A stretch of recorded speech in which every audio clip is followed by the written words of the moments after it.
Well, welcome back to the channel and the opening of the 2025 SIG International Exchange Symposium for Application of Health Promotion, Environmental and Health Education, and Smart Healthcare in Rural Areas. To begin with, we would like to introduce distinguished guests and representatives from Taiwan and Vietnam.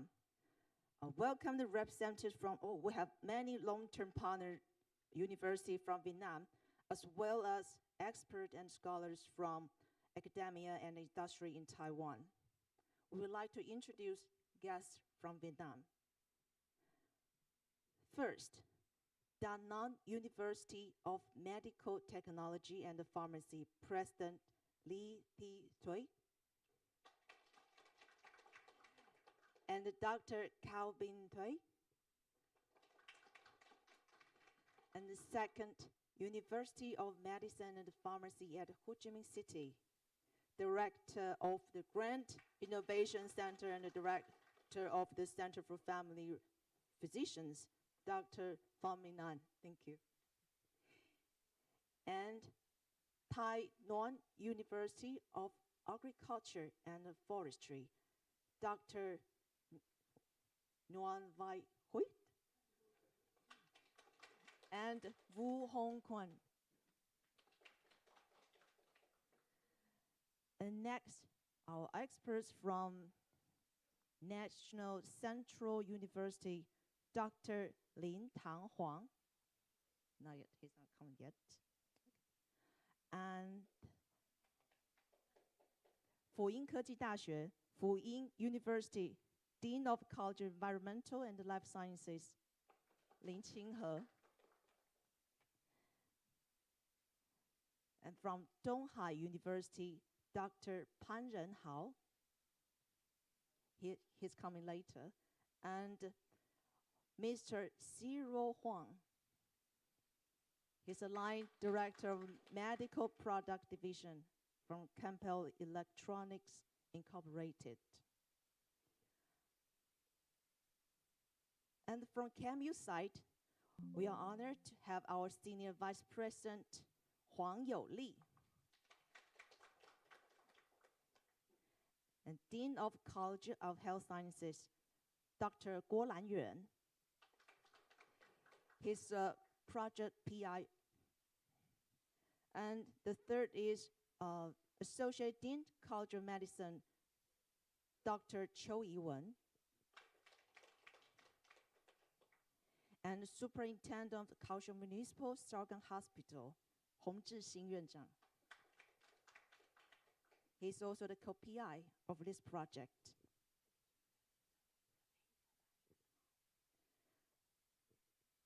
We are honored to introduce the other representatives from Honai Medical University, Dr. Lai Thi Mihon. Welcome, welcome. And we also have some experts from Kaohsiung Medical Hospital. Dr. Lin Kelong is the Director of Department Rehabilitation Medicine.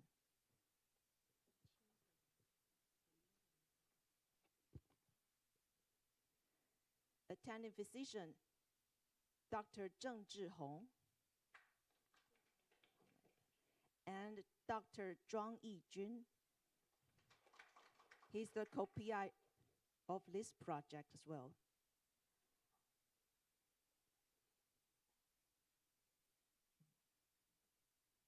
And next, we are honored to invite Senior Vice President Huang Youli to give a welcome remark.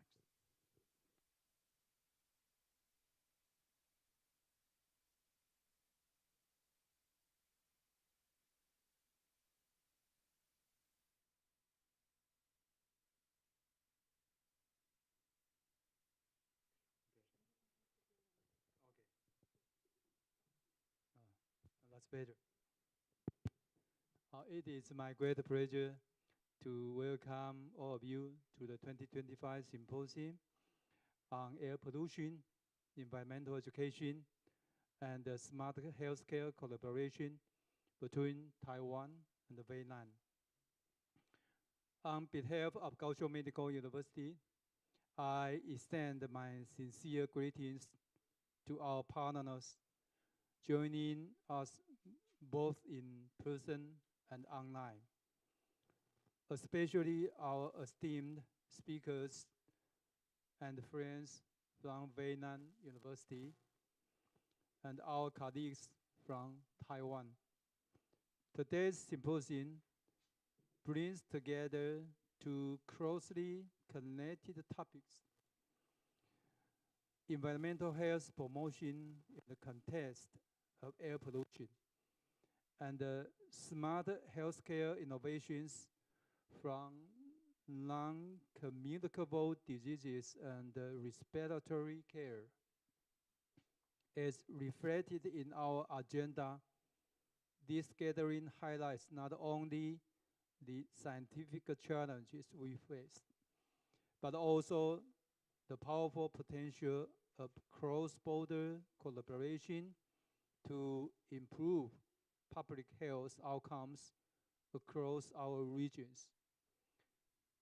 Air pollution remains a major problem to global health, and the experiences shared by our speakers, ranging from household waste management to GIS-based industrial dust monitoring, smoke-free school initiatives, and the impact of climate change on COPD, offer invaluable real-world insights. These perspectives enrich our understanding and help us design more effective community-based education and intervention strategies. Also, Taiwan and Vietnam share a common vision in smart healthcare to utilize IoT, AI, and digital platforms to strengthen primary care, enhance diagnostic precision, and support aging populations. Topics such as AI-assisted ultrasound and intelligent chest X-ray imaging demonstrate how technology can promote the availability and efficiency in healthcare delivery. This symposium reflects KMU's commitment to university social responsibility and our long-standing dedication to working hand in hand with international partners to address environmental challenges, health disparities, and respond to the needs of our communities. I would like to express my sincere gratitude to all speakers, moderators, and our organizing teams. Your efforts make this meaningful exchange possible. Thank you once again for being here. I wish you a productive and inspiring symposium. Thank you. Thank you, Senior Vice President. Next, we would like to welcome Associate Dean Cho Yi-wen to give a welcome remarks.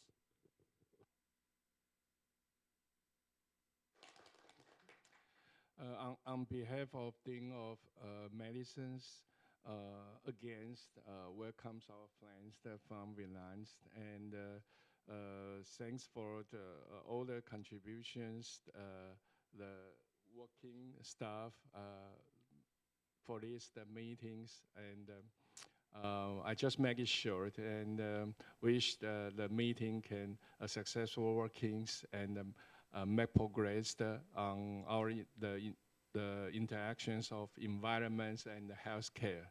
Thank you.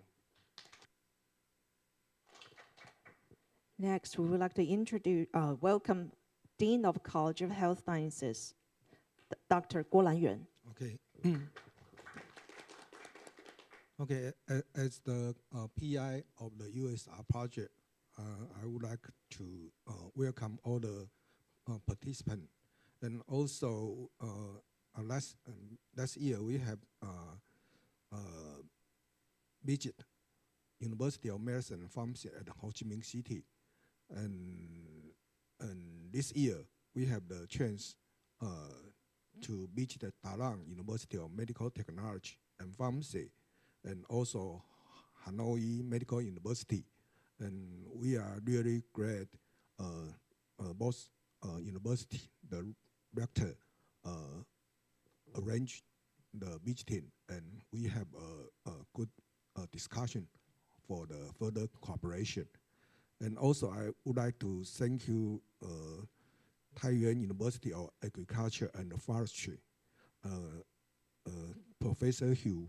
We have already have a long cooperation, and we hope we can at the expectation of our university head mentioned about the AI and smart sensing can deal with the problem for the southern Kaohsiung area with the air pollution. I think today outside they have air pollution.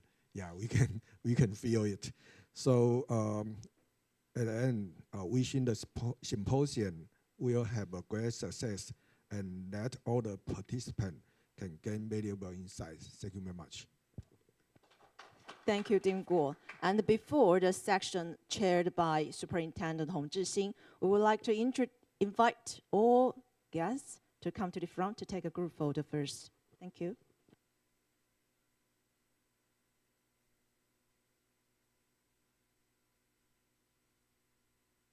Please come to the front.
Okay.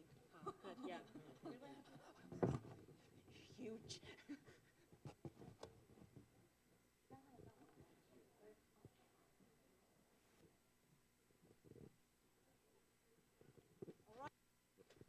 Three, two, one. Cheers.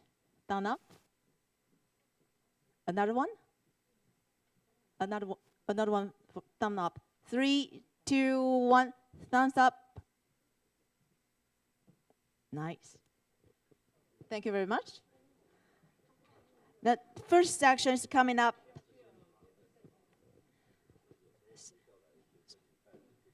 Superintendent, so will you stay there and to introduce our first speaker?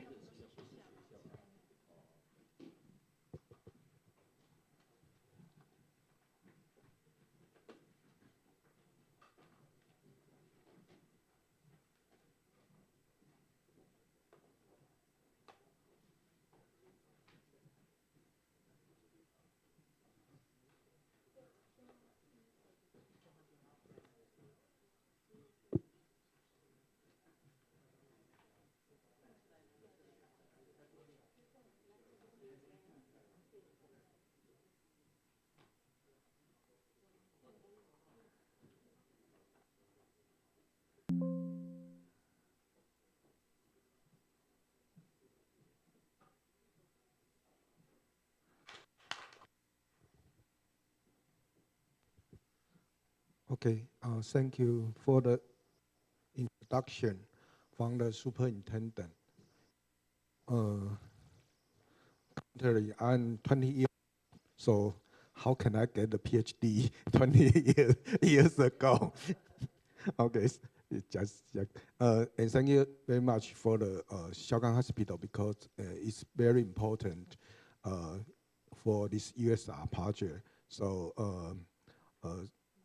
Hong superintendent had also go with our team to visit Milan before, but this year he is too busy, so he do not go. Recording in progress. Okay.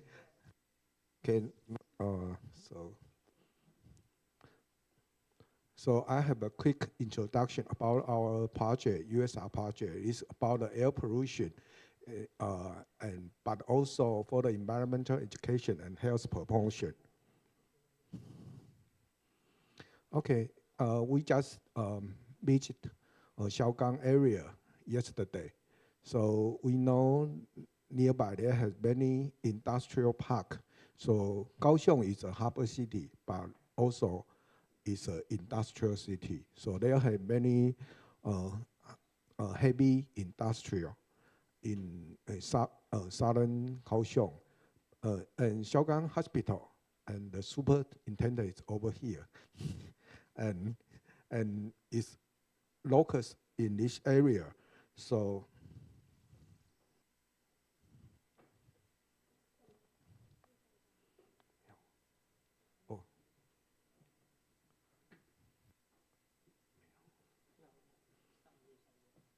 没有光啊。没有嘛。所以没有。不是雷射笔啊。好，不是雷射笔。Okay, sorry, it's not a laser point. And okay.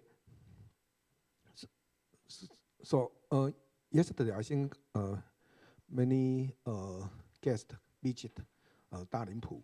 So we can see there have many chimney, but also there are many culture and local a spatial theme and spatial people and spatial scene. Yeah, so it's a really good place. Okay, so for the issue analysis, we have environment pollution header. So we did a lot of the study. In Kaohsiung Medical University, we have a precision environmental research center. It's the top research center in the KMU, and the leader is Superintendent Hong also. So this top research center do a lot of environmental pollution header research. Also, for the public health awareness, there are many people living over there, but also elementary school students. I think yesterday you have visited Fonglin Elementary School, and also there are many elder people living over there. So the education is very important. Also, because Dalimpu is going to move in to other place, so they have something we have to do in advance. So we have a live dialogue with the community, and also we do a lot of the industrial academic cooperation and application. So that's the promote direction. It follow the SDGs. And so we have the knowledge education power, social participation power, scientific research in innovation power, and healthcare power. So that's our university social responsibility. Okay, so it's what can we do? Kaohsiung Medical University in the downtown of the Kaohsiung City, Xiaogang Hospital nearby the Xiaogang area. So in the Xiaogang area, we have a pulmonary health outpatient department. And also we have some method to reduce the air pollution. Also have some informatic system to do alarm and to do the exchange platform. Also for the senior, we need to have some education also. And we have some cooperation with remote sensing technology, and this related to GIS, also satellite. So it's related to, we have some cooperation with Professor Hugh also in this part. Also the Professor Lin Tang Fang from the Central University, we have some cooperation on this part too. Okay, so we have to pool in the school, we have to pool the teacher and the student to do this project. Also, we have to push to the area in Xiaogang area, Linyuan area. Also, we like to have international interaction, so that's why we have some cooperation with the university in Midland. So we have some cooperation with Midland and America and Singapore and Thailand. Also, we have overseas internship. And talent cultivation, we have some course for the university student, like air quality and environmental education, for the personnel certification coaching. Also, we do the research in the community, like here, we using the like purifier to do some research how to reduce the air pollution indoor. And also in the university, we have some class. At the beginning, we have only some activity. Later on, we have some workshop. And then we have some special course. Now we have some micro program.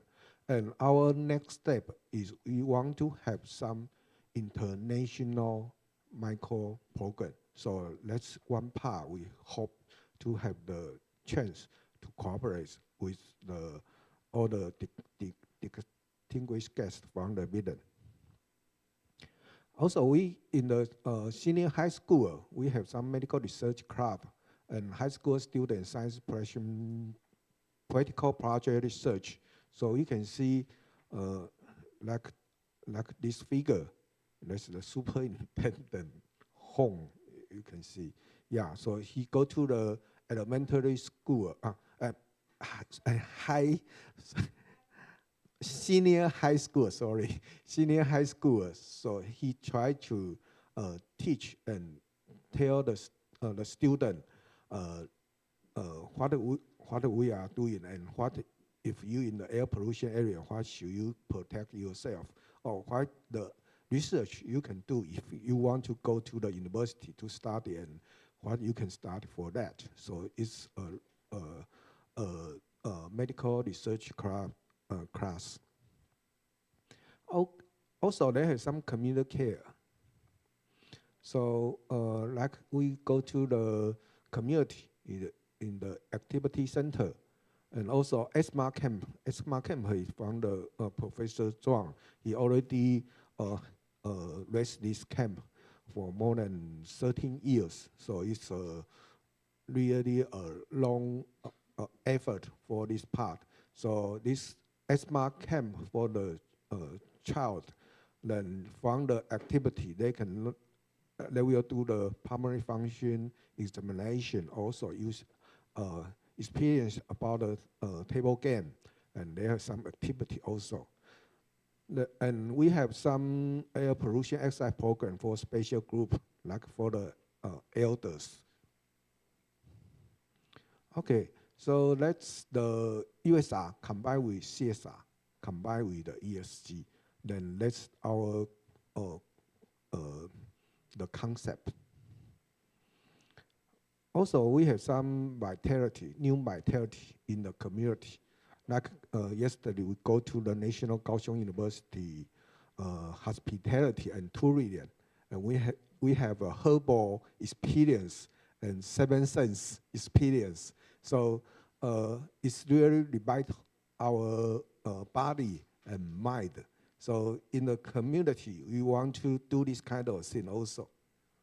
So we using the press in the Fenglin Elementary School. So we have a static exhibition area. And in the Fenglin Elementary School, we can have a cultural tour, like some guest experience yesterday. And they have some community empowerment workshop. And for the industrial academic cooperation, we cooperate with the Central University for the satellite monitoring. And also, so that's in the Central University. And from this, we imprint to the Xiaogang Hospital for the smart primary health clinic. Also, they have oil film absorption bucket, and it's really affordable for the user because it do not charge a lot. And we had a lot of the table game, and like the beautiful homes, we have Chinese, Indonesia, and Thai. And for the asthma car game, we have the version for maintenance. So if any guest want to implement this kind of the table game in the health education in your country, then we can do this part, have some cooperation. Also, like Professor Zhuang mentioned yesterday, we also have a book called The Magic of Plants. Yeah, like yesterday we in the NKU hospitality and tourism mentioned about the magic of plants. So we also have this kind of education picture book, and we have some policy suggestion to the local government, and we have some environment pollution publication, and we have some elementary school air pollution curriculum. So we cooperate with the elementary school teacher and how to develop a course for the elementary school student to know about how to protect themselves from the air pollution too. Oh, I think we do not have to mention this part. Okay, thank you very much. Thank you for Professor Guo's excellent talk, and also thank you for your mentioning my name for more than 5 times. So any question, comment for Professor Guo? Okay, please.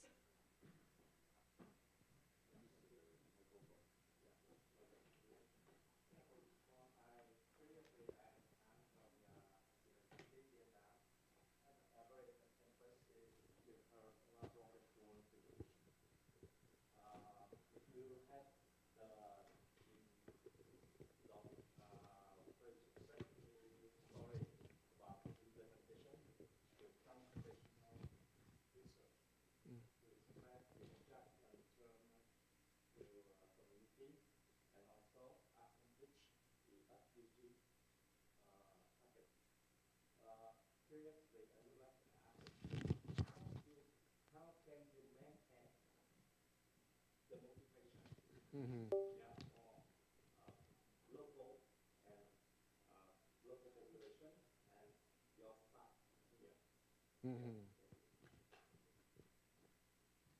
Okay, because we have a good model of superintendent home. and also I think because they have the USR project, then we have a complete change for the purpose of why the university is important. We think about this kind of question. We cannot only teaching and research. Yeah, in the medical university also we have some service too. But before we have service for the hospital. But I think the disease is a change because many relate to the lifestyle or the environment. So we cannot only do the service in the hospital. So I think a medical university can do this kind of service. But before we have a USR part, I think Xiaogang Hospital already do a lot of this. Maybe, yeah, Professor Hong can mention a little bit about this too. So we just, I think since we have our government focus on this part, so we can do more. We have some resources to do more on this. And I think in the Ho Chi Minh Medical University, Professor do a lot of this also. He has some cooperation with the Euro. Yeah, so I think we can share and learn each other. Thank you very much. Thank you. Okay.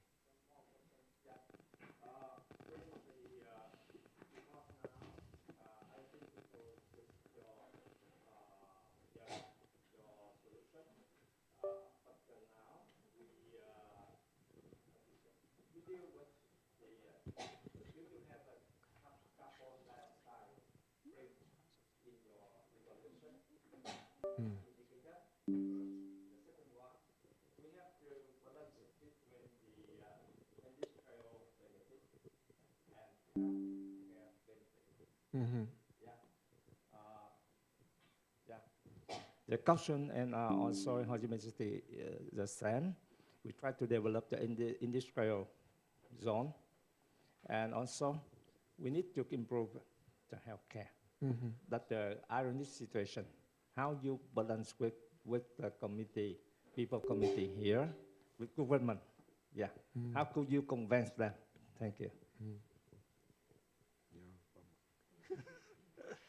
So first, I think first is we see the patients are many, because as long as our hospital, we can see more than 1,000 industrial factory.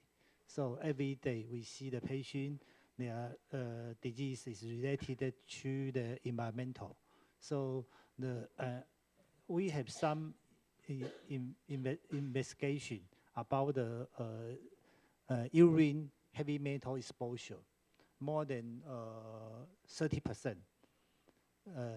The community patient have the high level of the 10 different heavy metal. So we see the patient's need. So we just call our doctor. Every doctor should have some idea about environmental medicine. And we also have some cooperation with community school and talk to the teacher in the elementary school or senior high school. They just told us we should have some should do something to mention this problem to community people. So this is our initial idea.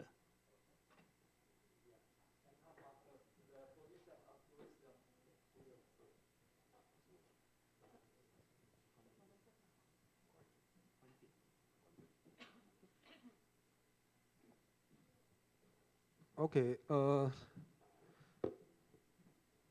Because we have many in the Kaohsiung area, because the industry can have some profit for our community, but now, you know,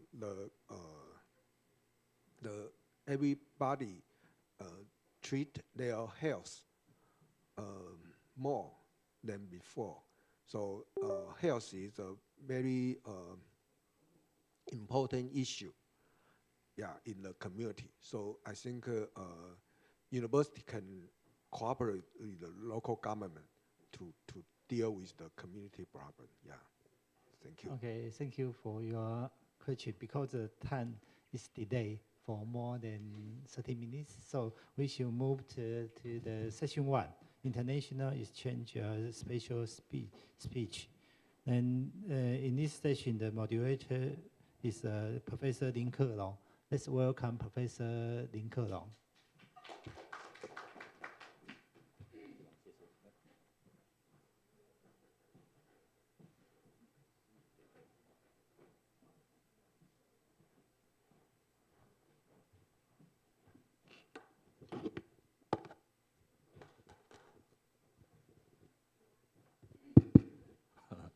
Good morning, everyone. My name is Ke-long Lin, Director of the Department of Rehabilitation Medicine at Kaohsiung Medical University Hospital, and also Professor of KMU. It's my honor to serve as today's moderator. I would like to first thank to Kaohsiung Medical University and all organizer team, especially my friend Zhuang Yijun 老师 for bringing us together for this international academic exchange. It's also my pleasure to introduce our speaker, Dr. Lai Xi-Min Hong. Is correct? From the Hone Medical University. Dr. Lai is a public health scholar with a PhD in medical science from Kagoshima University. Her research spans cancer epidemiology, environmental and occupational health, tobacco control, and community health promotion. And she has contributed significantly to national cancer statistics and international collaborative studies.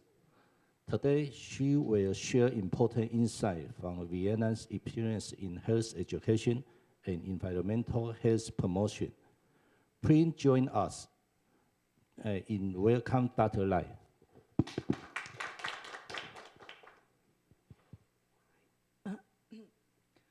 Good morning, everyone. First of all, I thank you very much for inviting me to this important event. My name is Lai Thị-Minh Hằng from School of Preventive Medicine and Public Health, Hanoi Medical University. Today, I would like to present a part of our study related topics, smoke-free school environment in Vietnam. My presentation includes 5 parts. The part 1 is introductions. As you know, the tobacco smoking was remain the most of cause of death worldwide, and according to WHO, more than 8 million deaths each year are caused by tobacco use, and most of tobacco-related deaths occurs in low and medium income countries. Vietnam was one of 50 countries with the highest smoking prevalence among adult men, and about 75,000 deaths annually attributed to tobacco-related disease. And to monitor tobacco use and tobacco control measures, global tobacco surveillance system includes 3 schools-based surveys. Global Youth Tobacco Survey, we assess the tobacco use and exposure and the related behaviors amongst adolescents. And global school personnel survey, we assess tobacco's use among the teacher, and the staff, school staff. And the global health professionals student survey we assess tobacco's use, especially for the medical university. And from 2003 to 2020, Vietnam developed a comprehensive framework of guidelines to support the implementation of the tobacco control law, because that's our study aimed to evaluate the current status of implementing a smoke-free environment regulation in Vietnamese school. And our study conduct a cross-section study in 13 cities or provinces, representing 6 major regions of Vietnam. The total 55 schools included in this study. And we conduct a study in the periods of 2021 to 2022. Study subject includes more than 3,800 students in grade from 8 to 10, and more than 2,800 school staff and teacher. And 47 out of 53 schools were observed in this study. For sampling, we follow the GITS 2014 methodology and were adjusted for the class size change in 2021. The 2-stage cluster sampling designs were applied for students. The stage 1 CDC selected 15 provinces and 53 schools using popularity proportion to size methods, and the set 121 classes were systematically selected, and all students in this class were eligible. All teachers and school staff in these schools were included. For research toolkits, we have the questionnaire for tobacco use among students and teachers.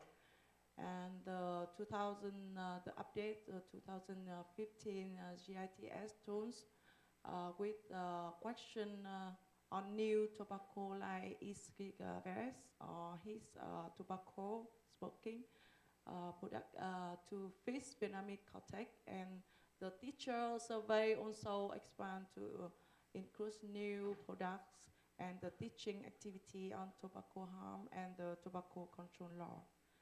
And for this topic today, I select the section, question section, general information, tobacco use, and schools program and policies.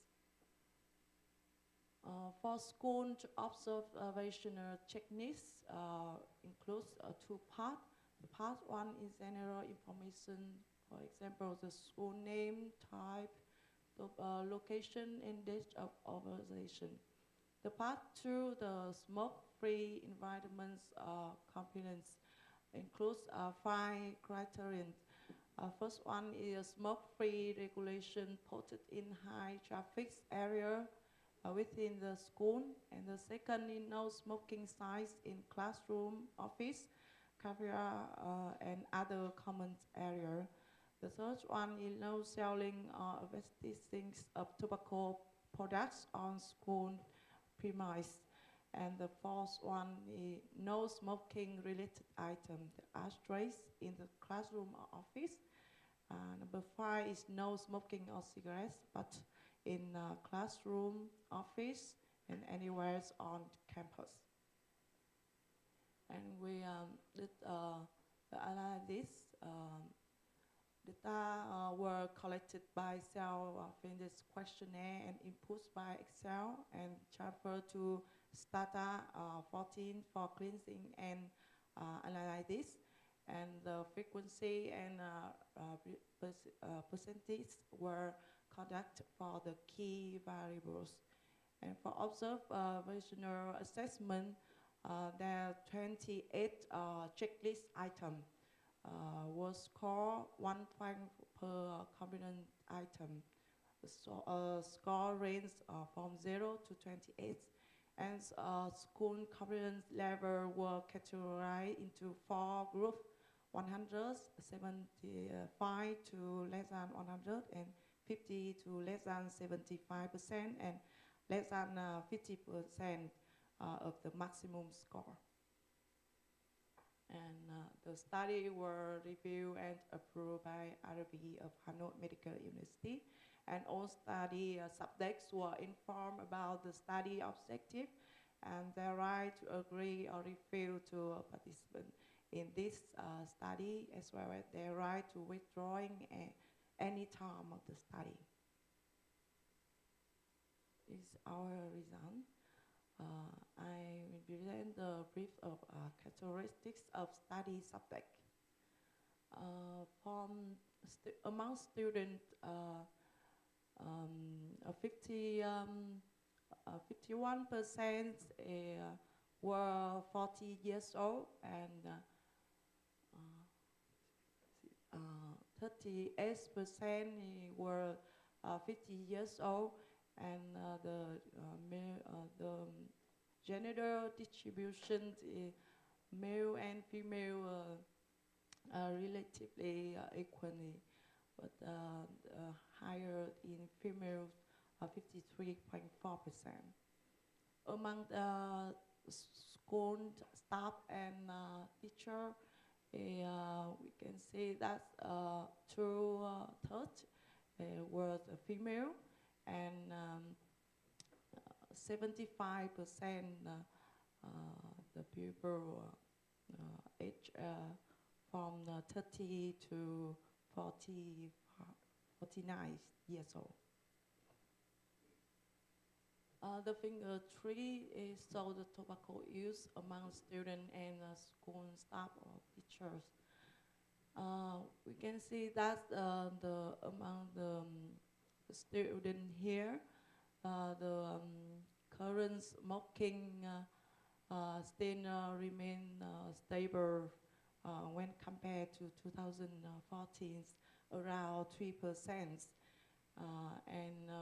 But however, we can observe that the prevalence of smoking among the staff and teacher relative the decrease from 30.9% to 9.9%. This results suggest that the awareness of smoking harm among the school staff and teachers is increased. So this is good news. For the figure 4, we saw the student and staff teachers awareness about smoking-free regulation. You can see that the awareness of smoking ban among the students 78% and 60.3% is lower than the teacher. One is nearly 97% and 83.6%. So this is need to get more about communication and education about the tobacco's harm. The results of implementing smoke-free school environment regulation. The table 1, we saw the results observed at school trends. Here here the only 2.1% of tobacco advertising near the school entrance. However, we observed 36.2% tobacco retailer and vendor located within 100 meters.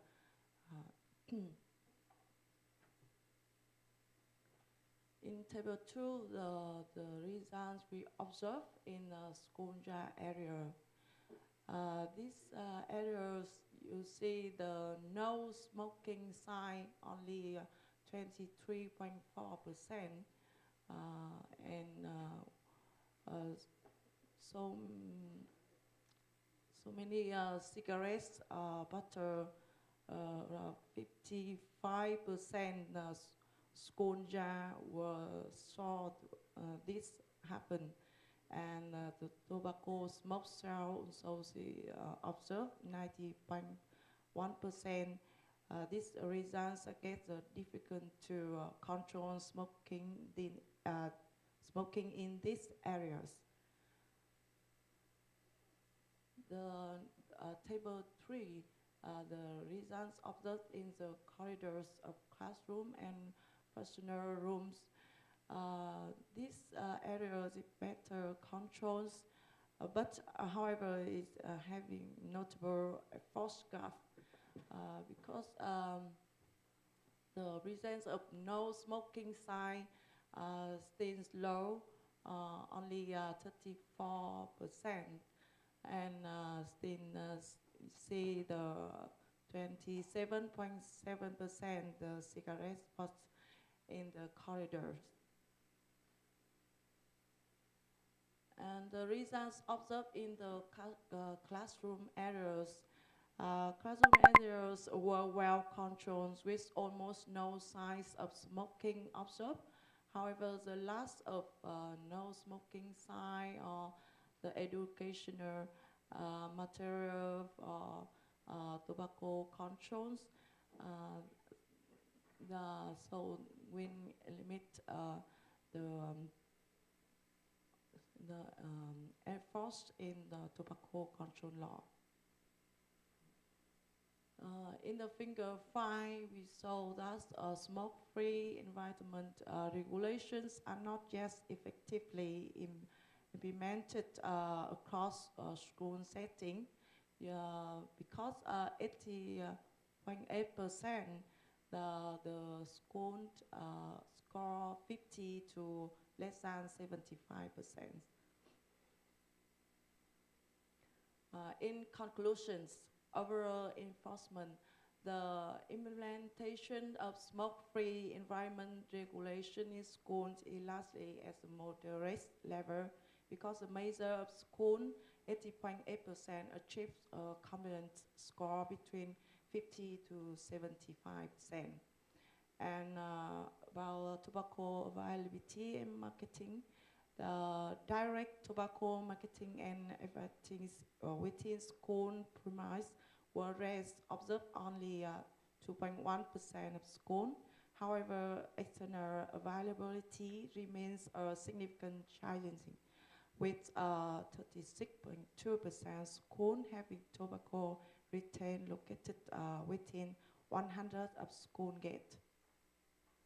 And component disparity, there is a clear contrast in component between indoor and outdoor areas. In classroom, smoking free with 0 cigarette butts found, and common areas enforcement is weak in shared space.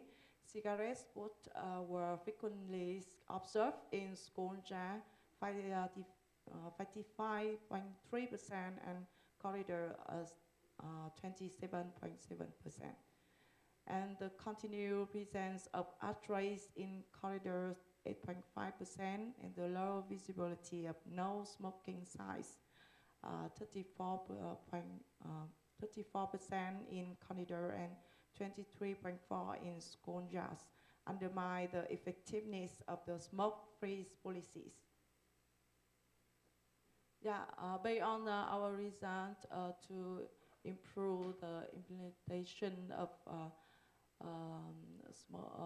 smoke-free environment regulation, we have some recommendations to strengthen outdoor enforcement by focus monitoring efforts in school jar and corridors, and eliminate facility factor by immediately remove all smoking-related item tray from corridors and office, and improve visual warnings, increase the quantity and visibility of no smoking sign, ensuring they are placed in high traffic and easily observable location, and continue monitoring, maintain regular surveillance of tobacco use among school staff, teacher, and students to address emerging issues. This is all my presentation, and thank you for listening. Thank you, Dr. Lai, for this excellent presentation. We will open the floor for questions. If anyone has a question, please raise your hand, and we will give you a microphone. Yeah. Okay, 那个Professor 郭兰元。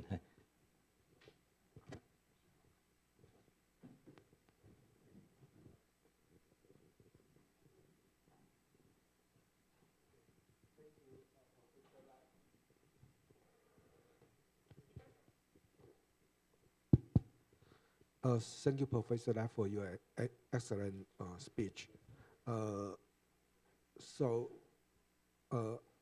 I just wondering if there are any, in your study, you focus on the high school or university? High school, okay. So it seems the student had more awareness than the staff or the teacher, right? The awareness. Awareness of tobacco control. Yeah. Is lower than the teacher awareness. Yeah. Yes. So I don't know the reason for this. Also, in Taiwan, we are really afraid of the next generation. That means the high school student or the university student will use the electrical cigarette. Yeah, electrical cigarette because it's but if they use the electrical cigarette, we cannot find any ashtrays. So do you have any suggestion for the preventing for the using the electric cigarette? Thank you very much.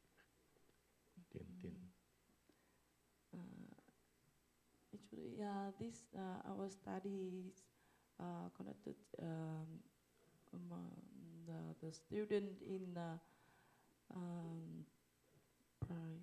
secondary school is under the high school. E-cigarettes, you mean e-cigarettes is not your ashtray, right? But this is the study in 2020. So this the e-cigarettes is not famous at that time. So for ashtray, I think this for the traditional tobacco only. Okay. So due to the time is limit, we should stop this lecture. And thank you, Dr. Lai, for this clear and insightful presentation. And thanks you to all participation to your attention and meaningful exchange. Thank you. We will change to next topic. Yeah. Thank you. And next topic, I would like to introduce next moderator. Is chaired by Dean. Okay, let's introduce the Professor Guo Langyue again. But you, moderator? Yeah. Okay. Sure. Dean Guo is going to chair next topic.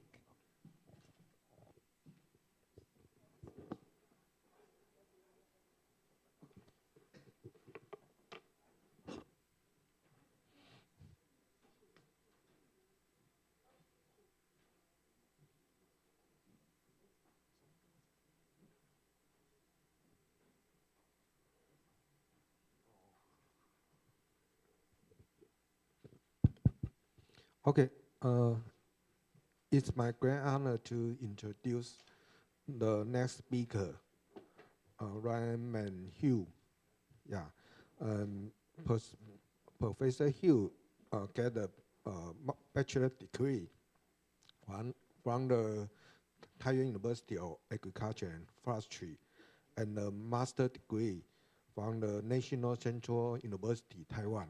So he get a master degree from, with the Professor Lin Tang Huang.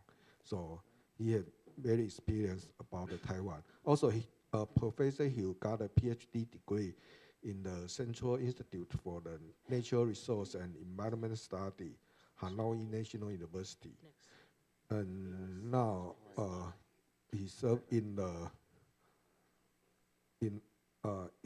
Taiwan University, and today he will give us a topic related to the activity to reduce air pollution caused by household waste in Babay National Park. And let's welcome Dr. Hugh. Okay, thank you. Thank you so much, Professor Wu. So it's good morning, everyone. 大家好. I'm very happy to be here today. It's the third time, and I think yes, this project is very interesting. When I have an opportunity to work with professor of KMU. So the project is we focus about the responsibility of university for some is social activity, and also is my center. We also have many projects. It relate to environment. Besides detail about environment research, we usually apply IT, information technology, AI, when we conduct our project. I and Mr. Kwon come here to have two presentation. So with my presentation, I report from my project. The project supported by Germany government. Yeah, in Germany is from the last year and 2 years.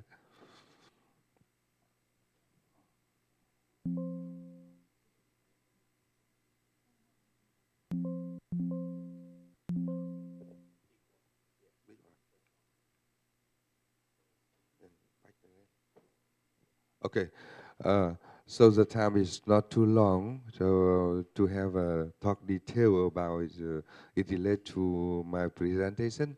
So I very shortly present about the first is general overview of household waste, and the second is enhance the capability for managing, collecting, sorting, and recycling of household waste in its Babay National Park area to reduce air pollution. And the third, we would like to talk about some is looking forward to expand the project in the future. So as you know, it's household waste is come from many sources from individual, family activity, such as home, school, office, accommodation, entertainment service, and its public area. And so nowadays, totally household waste in the world around 2.3 billion tons per year, and some of the country is very high. For example, USA, China, and in Taiwan around 11.58 billion tons per year. And compared to Vietnam, is more country compared to some country is USA and is China. However, it's in Vietnam is 1 year the waste amount is around 25.6 million tons per year, and in its urban this area is higher compared to its rural area. So it's very important and very dangerous if we cannot, the manage, the sorting, and also is recycling is area is a good way. And talk about is how is household waste. So we can is divide some kind of household waste. For example, the first is organic waste is from the food scrap, food vegetable peel, and the leftover is biodegradable material. And another is in its organic waste from the plastic bag packaging and glass is bottle and styrofoam foam and it's metal can and another is thing is a hasting. And the component of house waste is continue we talk about is a recycle and cannot is recycle and hazardous waste. For example, here recycle waste is paper and plastic bottle and some is metal is kind of style of plastic. And besides recycle waste, so some is household waste is very, very dangerous. For example, is a battery, broken electronics, and clean is a chemical. And it's household waste and environment pollution, the relationship here. So I'd like to talk is some, stuck is baggage, is cause bad is odor and yeah, and it's attached many fly and mosquito and rust and overload is the landfill and it's uneasily and it's but it is source soil and the water pollution and you can see on the screen is a short is a video and very dirty, right?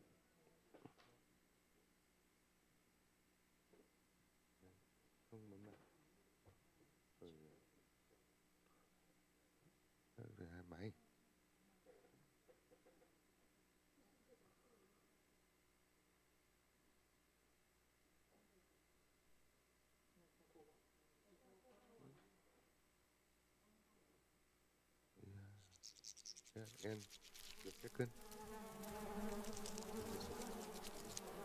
Okay, yeah. You can see is on the screen. We decide video to describe about is impacted or relationship between its household waste and environment pollution, and you can feel it's a very dangerous with our health, right? For example, is a second is decomposing is organic waste, create toxic gas. Is the mention and greenhouse gas 25 times more potent is than is carbon dioxide.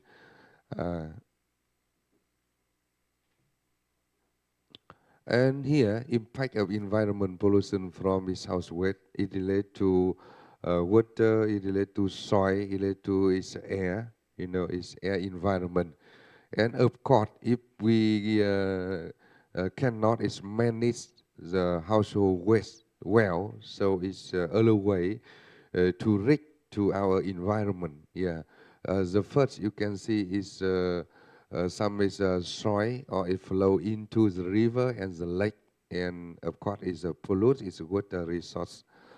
And also is toxic smoke is from is uncontrolled burning of the waste in this garbage and create dioxin, and is foreign is extremely toxic substance that is called the cancer and it affects the immune system.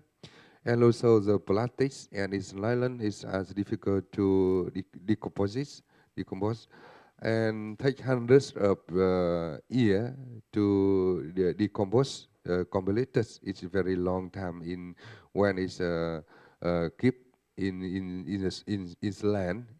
It's a counting land and water and ocean interruption is ecosystem. And microplastics into the food stream and affected is human health. Yeah, very dangerous.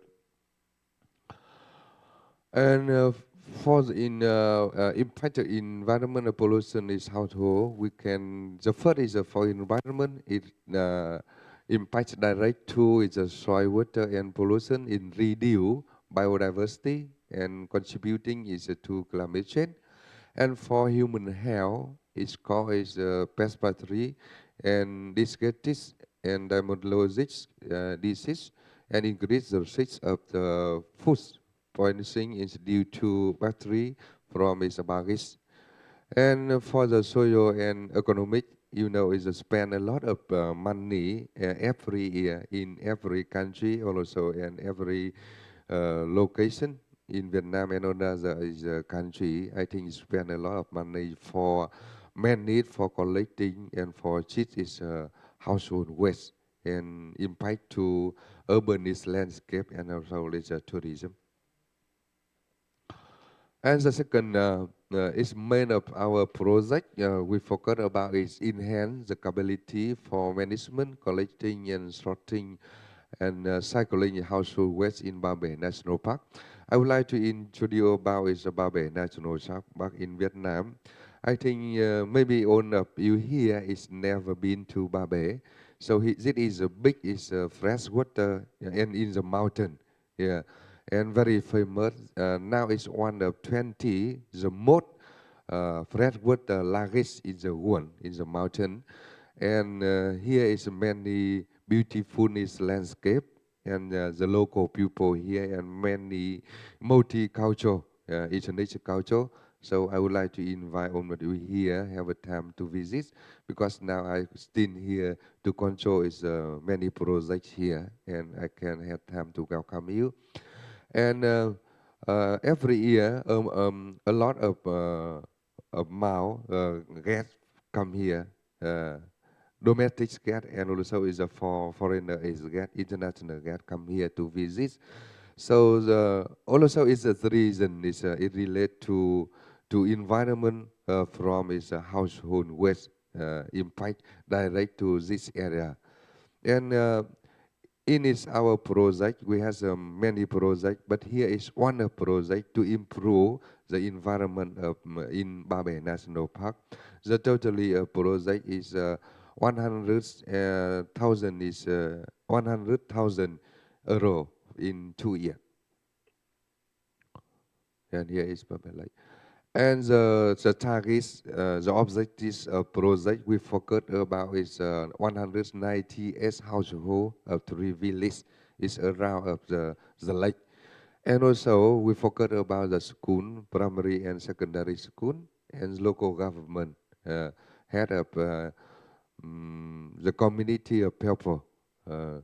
And we focus about the hotel, homestay, and restaurant, and is a forest visit to Ba Bể Lake. Yeah. And before is the project, so talk about is how to manage is household waste in Ba Bể. Actually, talk about is manage household waste in Vietnam is now still is a very, it's a bad issue, right? Even we have many way, many association talk about how to manage, how to gratify, but is the effective I think is very less. Yeah, and in the mountainous area, it's more difficult. It's more difficult because in the mountainous area, the household they have a last land, so it's the wet is it's free touch outside. So. And the knowledge is related to college, is related to recycle, is related to sorting, is a very less, So here is a very important, you can see before, it's no classify or really classified, and here is no regulation or tool to monitor, the household collecting is activity, before is a project, And project we set up is 5 activity. The first activity we have some training course for the local people here. The training course focused about collecting, classify, and recycle is household waste. After is glass, so is at least one is household have one is pupil, one is person. Already attend is glass. And they understand, they have a knowledge it related to waste management.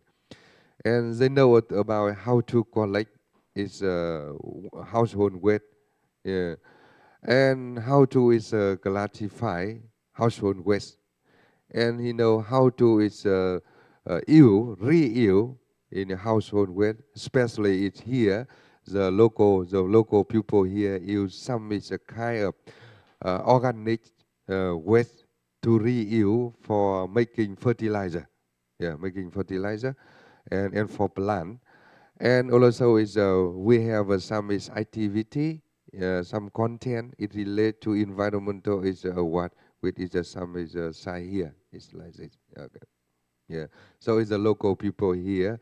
They reuse, recycle or not. Maybe it's reuse. Some is organic waste to make with some is enzyme to become is a fertilizer for plant. And the second is activity. We provide. We set up is one is the environment day. The environment day, and we have more than 200 local people. You know, together to collecting data around of the village, and also it's collecting is the waste on the lake. Yeah, and so I think after this event, so it's many people under the meaning of this activity, the meaning of the environment day, and I hope it's local people, local government continue keep this activity.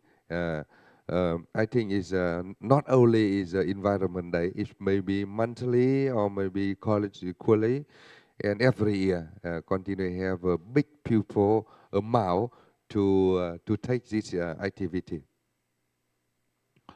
And the third activity, we provide, some equipment for local people. For example, is a garbage trolley and rice bin, and here is some here is enzyme, for local people can is make a fertilizer enzyme here, and it's rice bin, and so. Before is some very late is the local people have a rice bin.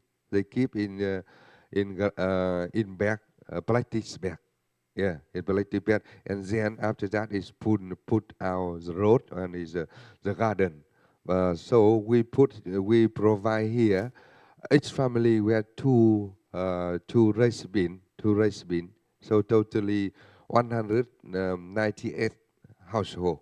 And around is 400 is the rice bin, and one village we provide is 8 choicely, 8 garbage choicely to collect data to combine. Is one is a location, one is point, yeah.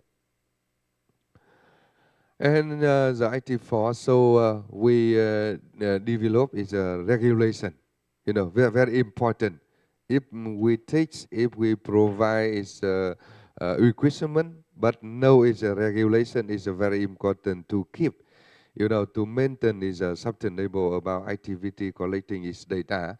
So we have to draft is regulation, and then we set up the meeting and discuss, and some is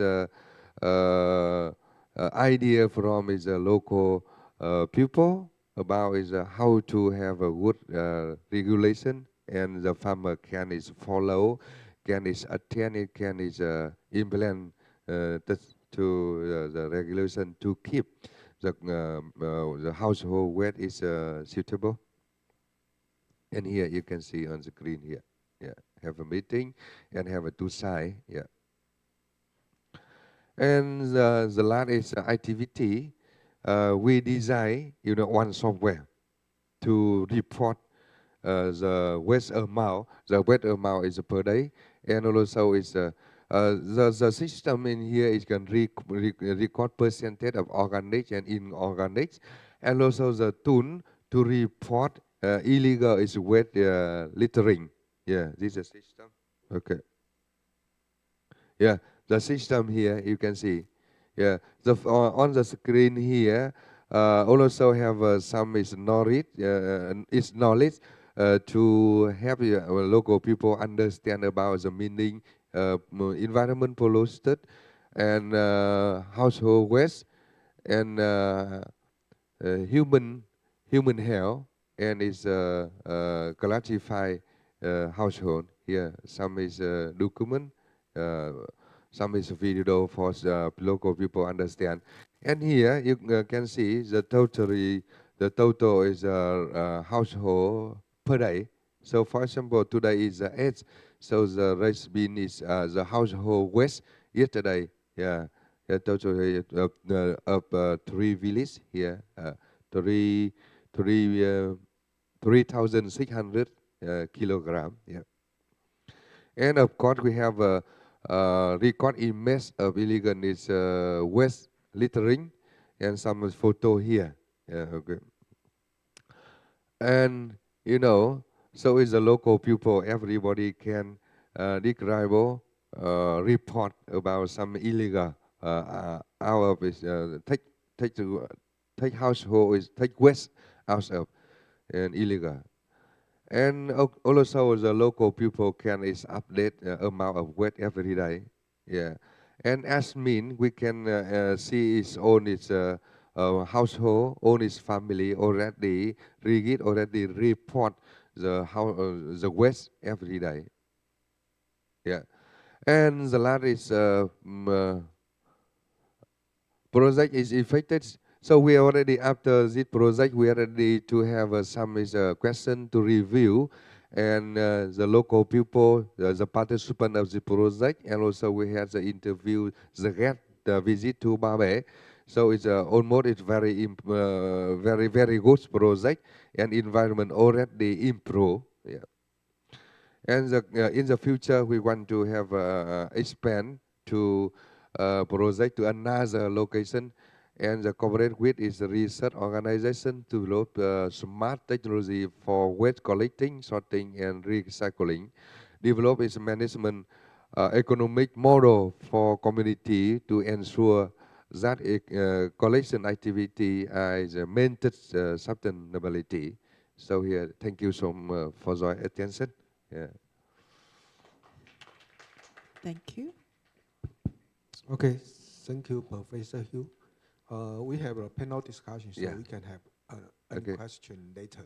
Later. Yeah, later. Okay. Because we have panel discussion after all the speech. Thank you.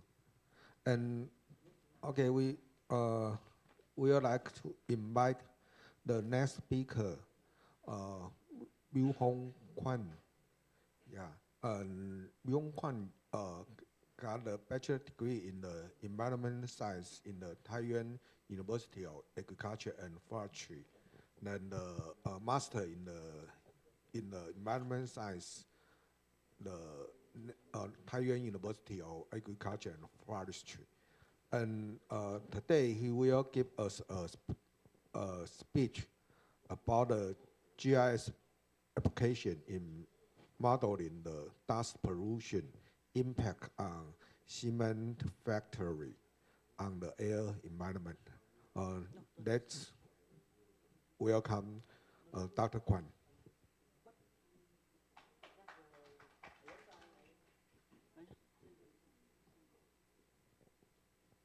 Yeah, thank you, Professor. Good morning, everyone.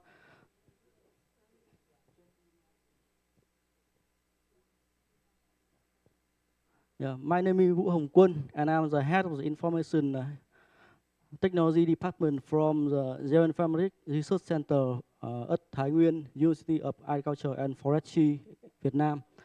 So today I would like to introduce my study about the GIS application in modeling the dust pollution impact of the cement factory on the air environment. My slide has 4 parts. The first is the overview of the cement production. The second is Gaussian diffusion equation. The third is dust control system and emission direction of cement factory, and the last and the conclusion. Yeah. So as you all we know about cement, right? So cement is a key material for infrastructure and construction. You can see on the slide we have 8 ingredients to make to cement, right? And there are some main products that is on cement production. The first, the make the raw material extraction, right? They explore from the limestone mountain, right? And then the limestone they crushing and grinding to make the power and make to the clinker production in the rotary kiln. Yeah. And last, the cement grinding and packaging. So all the state here you see is, it make a lot of dust and another pollution, right? So you can see cement factory are the major source of air pollution emission. Like it can release a lot of pollution like carbon dioxide, sulfur dioxide, or something else, and especially the dust, the particulate matter like PM 2.5 or PM 10. Right? Here you can see here is some main pollution generated when we produce cement. The first is carbon dioxide. It contain about 60 to 65%. The nitrogen oxide it include about 20 to 25%. The sulfur oxide is about 5 to 10%, and also the VOC from 2 to 5%, and the last is PM 2.5 and PM 10. The particulate matter it from 3 to 8% when we do all the process to produce the cement. Right? So here is some impact on the air environment quality. The first, you can see all the residents near the factory. So normally it covered by dust. You can see it really does PM 2.5, PM 10, and so it reduces the air quality, also causing smoke. The sulfur dioxide, so it can combine with the water, it vapor to make rain acid. And the nitrogen oxide, so it will combine with the ozone formation and respiratory issue, you can see. And also it will make the greenhouse gas emission. So cement industry responsible for 7 to 8% of global carbon dioxide emission. And the emission is from the process of calcination when we make the limestone to release the lime and the carbon dioxide. And it also contributes to climate change. Right? It will make the global warming and make the extreme weather event, sea level rise, and also ecosystem disruption. Yeah. About the impact on human health, we can see first is dust pollution. So it will the fire. It will make some respiratory problem like asthma or the bronchitis. The chemical exposure. So the worker when they work in the cement factory, so they can face risk on the limb, the silicates, and other chemical.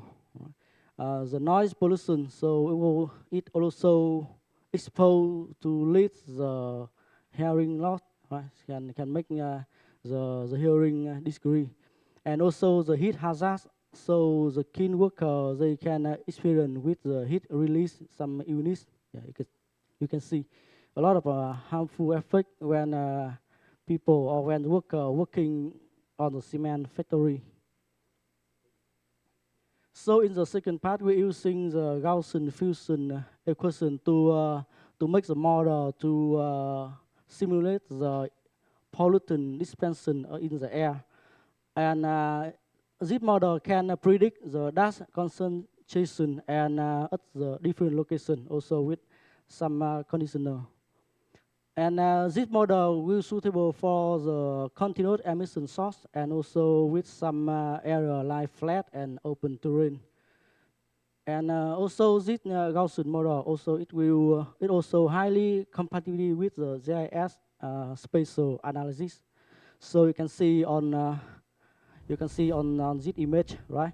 Here is a equation of the Gaussian diffusion equation. So we have a C is a pollutant concentration when it release from the chimney of the factory, right? With the Q is the emission rate calculated by gram per second.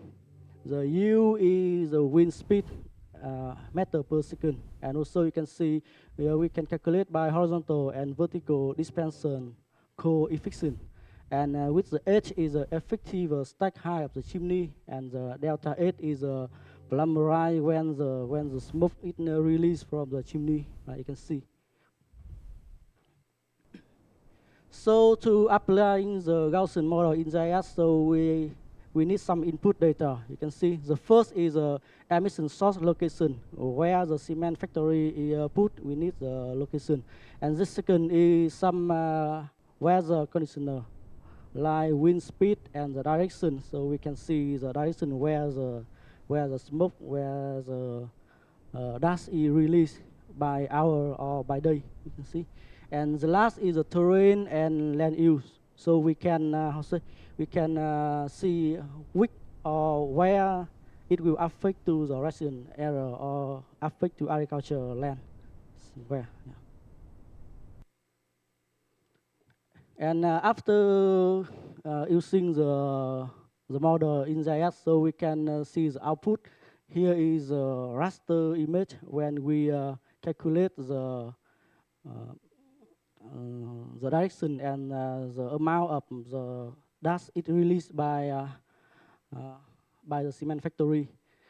We can calculate the concentration distribution map and the impact radius zoning. Also, you can see we separate by 6 value from very low to hazardous by the level or by the amount of the dust it released to the chimney. Yeah, separate by very low, low, average, high, very high, and hazardous. You can see by the color, and we can see visualize on the map, right? And next we will make the dust control system to visualize the result. So we have 5 objectives of this system. The first is monitoring the real-time dust concentration. So the dust will monitor by time, maybe hour or for some hour or by day. Yeah. And we predict the dust dispersion using the GIS and model. The third is supporting the early warning and decision making. When the people they see the map, they select the rain of the day, the rain of the hour, so they can see the effect or the direction of the dust. Yeah. And improve the environmental maximum efficiency and protect the human health and environment. Yeah. So here is the architecture of the system. We have 3 layers. The first is input layer, the second is processing layer, and the last is output layer. In input layer, we are making the sensor to collect the data, collect the dust, the amount of dust, 2.5 and PM10, and also we calculate the release amount of the dust and other pollutant when they release to the chimney. Also, we need the data of meteorology data, the wind speed, the wind direction, and other. Right? In processing layer, so we're using the Gaussian diffusion model to calculate, and using the GIS spatial analysis engine to make the map. You can see using some also using some spatial image, and also using the model. And last we show the web GIS dashboard to show the result, and also show the map, and also make the report if we want. Yeah. You can see here is the main map on the web. So with this map we can display the first multi-layer base, like some basic map like terrain or sheet view or satellite, and also combined with a lot of layers. The first is AQI monitoring station. We have the monitoring station around the map, around the province, to monitoring some air quality index. And the second layer is a factory. You can see we have totally 5 factory. five factory on the map. It is a cement factory. And the third layer is the wind direction with the arrow you can see. So we can see the direction of the wind when it change. And the next is AQI overlay. So from all the AQI monitoring station, we can calculate the AQI map for all the province. Also another layer like pollution, population, or the boundary of district, boundary of the commune, you can see. And this system can show the result by day and by hour. We make 3 hour each time for the now, so 9 hour, 12, 15 something. So we can see the map change. You can see later. So to conclusion, this GIS-based system has some main results. The first, it visualizes the real-time cement and dust air quality data on digital maps. The second, it simulates the dust dispersion using the Gaussian diffusion model. The third, it identifies the pollution impact zone and affected erosion area. And last, it supports the environmental monitoring, early warning, and decision making for the government. So for future application orientation, so this model of GIS platform can be extended to another major industrial source, such as the thermal power plants, or iron and steel factory, or mining and heavy industry zone. So it contributes to the development and of an integrated industrial air pollution monitoring system at a regional and national level. So you can try this system by scan this QR code, and I will show you some minutes about this system. And with the link, the aqicement.jrc.edu.vn. Can you help me to open this link? Yeah, can you help me to open this link?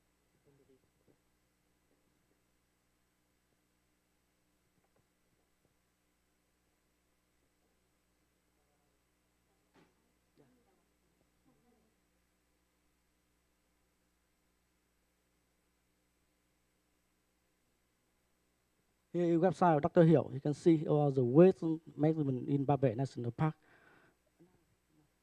Năm tác hại tiềm ẩn của rác thải sinh hoạt, bạn đã biết gì chưa? 1. Tắc nghẽn cống. Những hành động ném rác bừa bãi, xem miệng cống như thùng rác mini, không chỉ mất vệ sinh mà còn trực tiếp gây tắc cống. Theo dân trí, trong các trận mưa lớn vừa qua, rác nổi lềnh bềnh khắp đường, khiến công nhân môi trường phải đứng trực ở hố ga để vét rác cho nước kịp thoát. Nhiều tuyến phố Hà Nội chìm trong biển nước, rác trôi khắp nơi, hệ thống cống, hố ga bị nghẽn nhẽn. Đây chính là minh chứng sống động, một túi ni lông hay vỏ chai ném xuống cống hôm nay có thể là nguyên nhân khiến phố nhà bạn bị ngập mai sau. 2. Ô nhiễm nguồn nước, rác sinh hoạt tưởng chỉ làm bẩn đường phố, nhưng thực ra nó còn chảy thẳng xuống sông hồ, nơi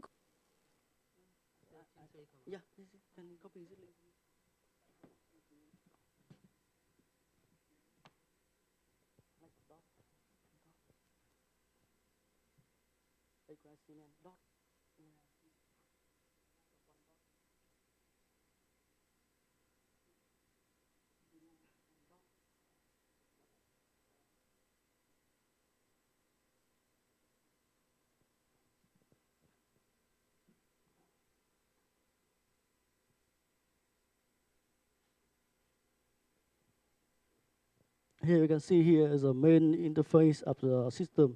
And when we access the GIS map, you can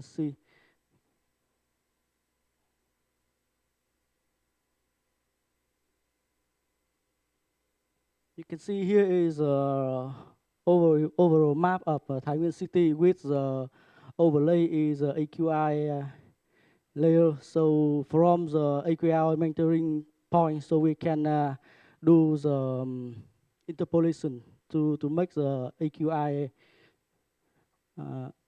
result. And here is the direction of the wind. So if you change to another time, you can see here is the direction of the dust when it released by the chimney. And if we change to another time, so maybe when the wind direction is changed, so the area of the dust also change. So we can see the how say the effect area, right? Something like this. Yeah. And also we have information about all the coordinate, all the cement factory. When we click, so we can see the information of cement factory. From example here, Kwangseon cement factory.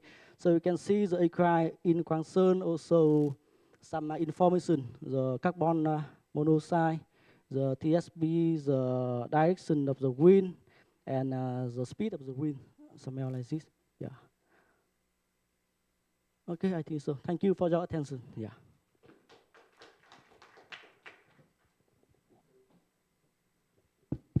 Okay, thank you, Dr. Kwon. We will have a panel discussion later, so thank you. And we can move to the next topic. And the moderator will be Dr. Lee Sai-sha. He's also the president of Da Nang University. Welcome the moderator, Dr. Lee Thi-Tui, Da Nang University of Medical Technology and Pharmacy.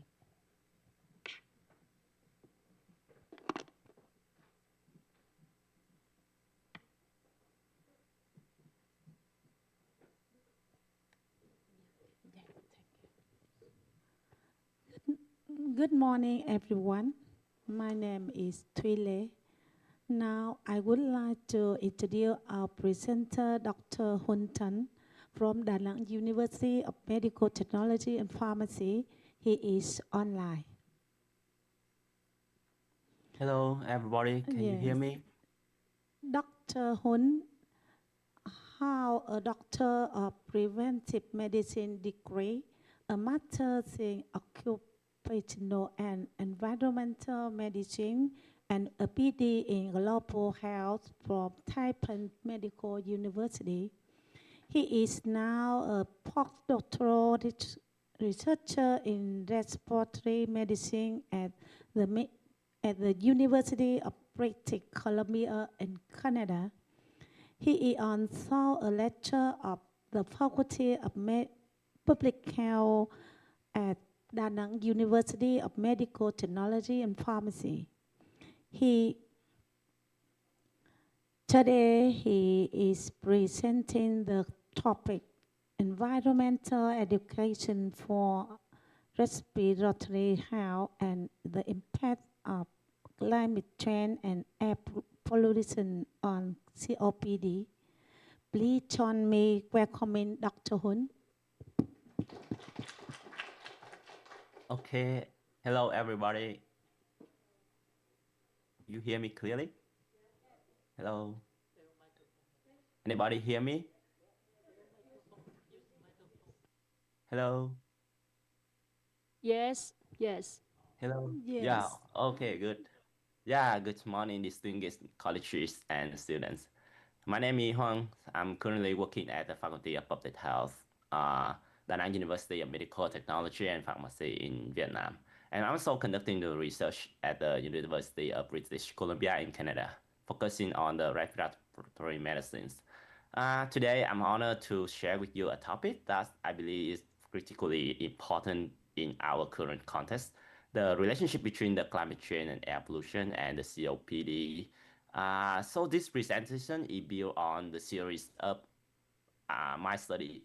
And this is the series of study conducted. Most of them are in Taiwan. And I hope it will provide valuable insights for your understanding and future work in this field.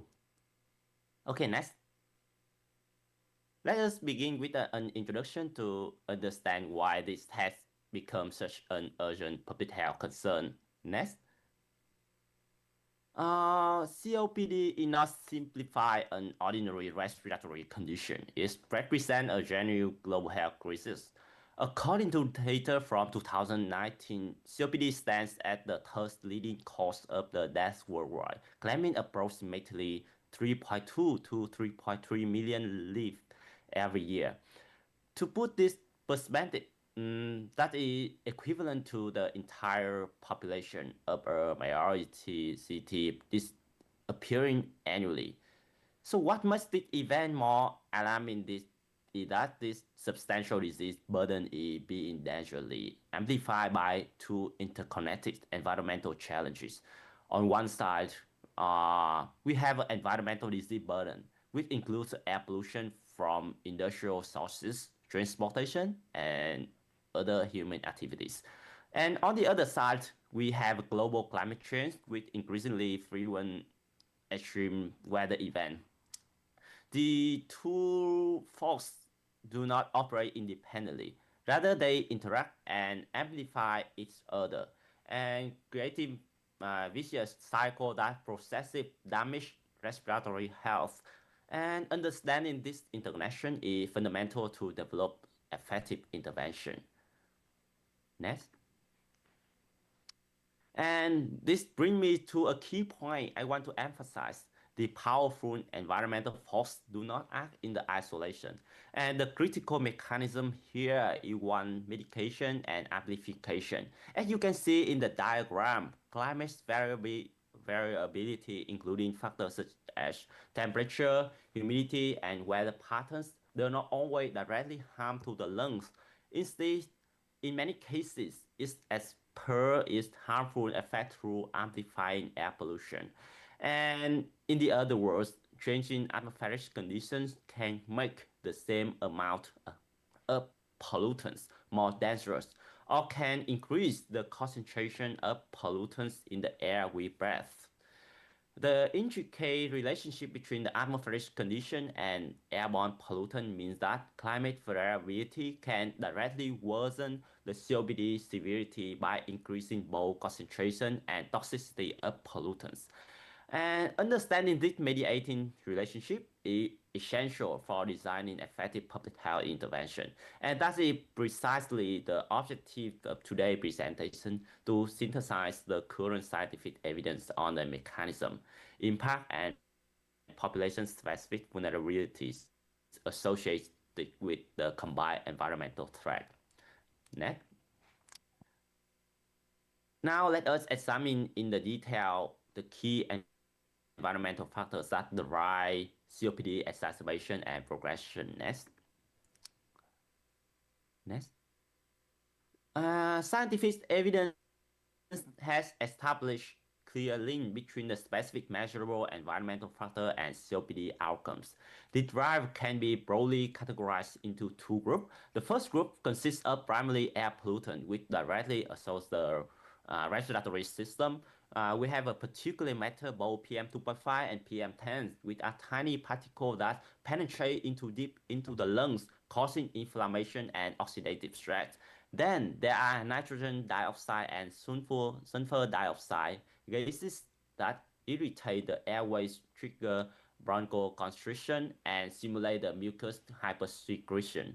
Finally, the ground level ozone causes tissue damage, reduces the lung function, and increases the airway hyperresponsiveness. And the second group comprise critical climate factors, which cause both direct physiological stress and modify the behavior of pollutants.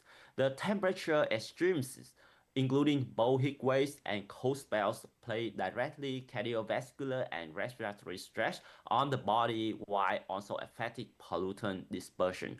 And humidity variation also play an important role, as high humidity promotes pathogen growth, while low humidity dries the airways. Additionally, atmospheric station and inversion can trap pollutant near ground level, leading to high exposure episodes. When the two groups of factors combine, they lead to COPD exacerbation and disease progression. Next.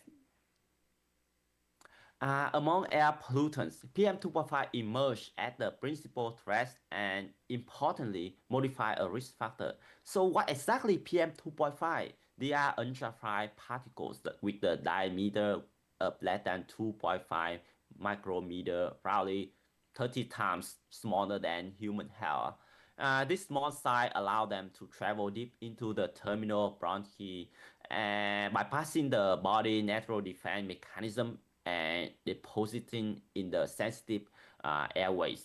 The danger lies not only in their size but also their complex chemical composition. PM2.5 particles contain water-soluble ions such as the sulfate and nitrate, carbon-based compounds, including the element compounds such as the polycyclic aromatic hydrocarbon in high-risk environments. They also contain the toxic metals like chromium, iron, and nickel. So to illustrate the severity of this issue, I would like to share findings from our study on the welding workers in the shipyard, especially in Taipei. So we found that their personal 8-hour exposure to metal film PM2.5 range from 300 to 460 microgram per cubic meter, and this concentration is over an order of magnitude higher, nearly 100 times greater than the WHO annual ambient air quality guideline of 5 microgram per cubic meter. So this places the worker at exceptional high risk for accelerating the lung damage. Go back. Please go back. Okay. Alongside air pollution, the two primary climate variables scientifically linked to the COPD outcome are ambient temperature and relative humidity. Regarding temperature, its impact is multifaceted, encompass gradual shift in the seasonal average, short-term fluctuation in days, and most critically extreme weather events. For public health risk assessment purposes, we define extreme heat at a temperature at above 90% percentile for specific location and time periods. Similarly, extreme cold is defined at a temperature at below the 10th percentile. Regarding humidity, research demonstrates that deviation from the moderate levels in either direction can disrupt respiratory health. Very high relative humidity promotes pathogen growth and inflammation. Very low relative humidity dries the airway and impair the clearance, which is the mechanism by which our airway clear mucus and trap the particles.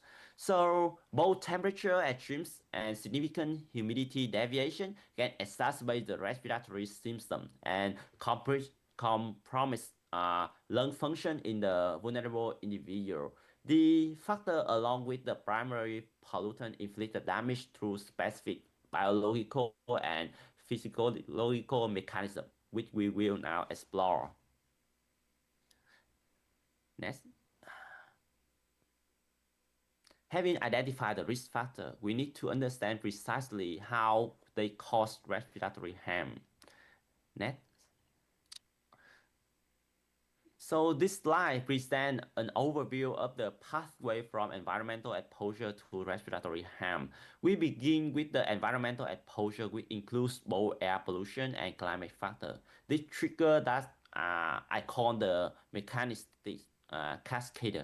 First, their direct airway impact, pollutant and climate cause irritation of the airway lining, build up mucus and narrowing the airway through the bronchial constriction. And second, at the cellular level, damage processes are initiated. Healthy cells become stretched and inflamed, leading to tissue injury. Importantly, there is an amplification loop at the place effects of the climate factor, and this interaction wasn't the entire cascade. The two factors are not simplified additive, they multiply each other harmful effects.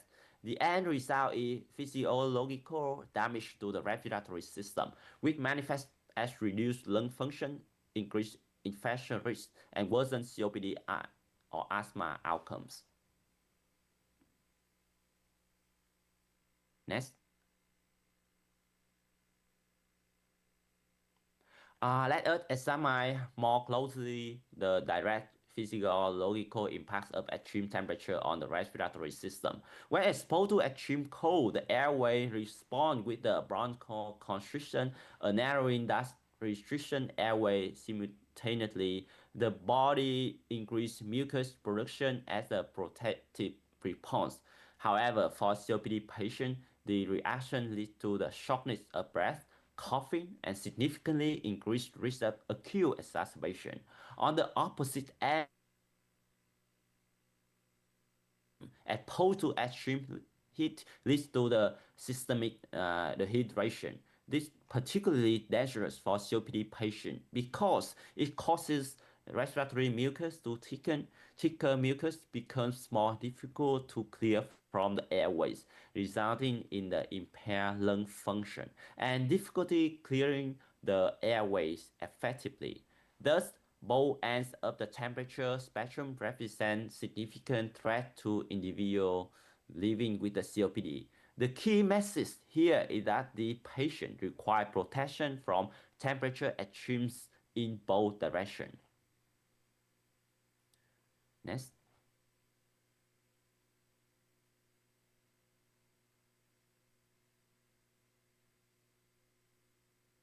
At the cellular level, PM2.5 triggers three primary biological pathways that's called HAM. The first pathway is inflammation. When PM2.5 particles enter the lungs, the body activates an inflammatory response as a defense mechanism.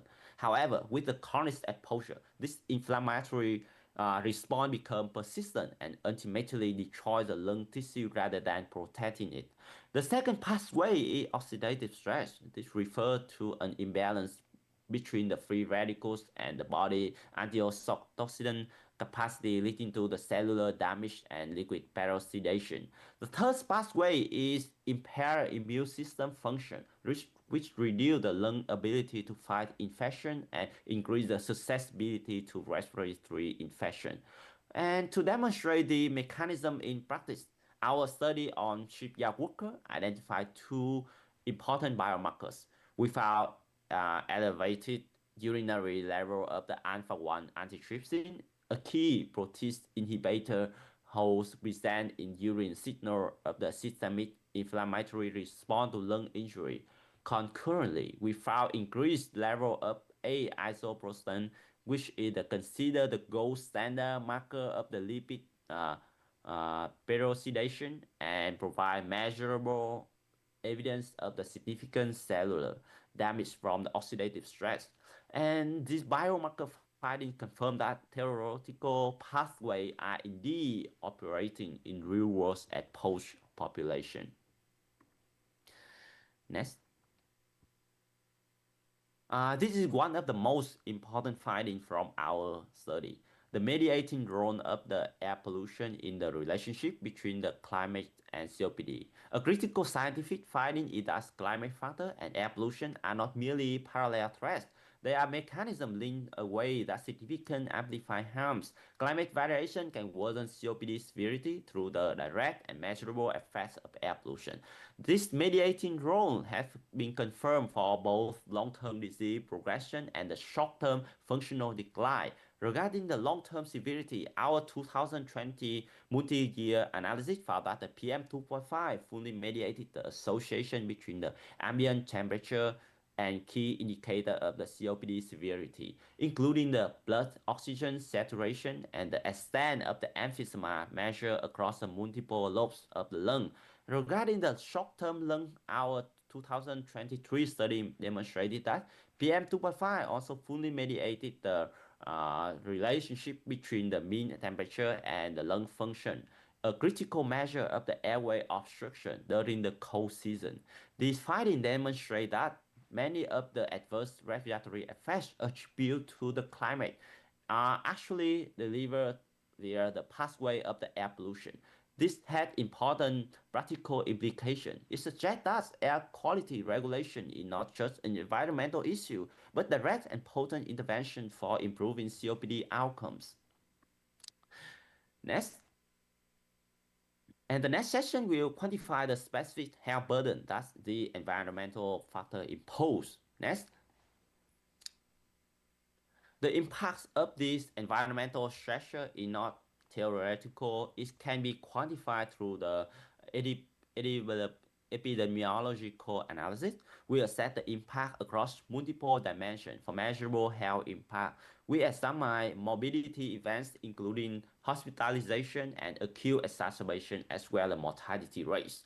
For physiological lung health measure, we use a spirometry parameter, FEV1 or FEV1 or FVC or FEV1 divided by FVC. They are core measurement of the airflow limitation. For clinical symptom score, we use patient report outcome tool such as the COPD assessment test, modified medical research cultural dyspnea scale. This evidence underscore the severe, the measurable tone that climate and pollution touch on individuals with COPD, providing a clear rationale for urgent public health action.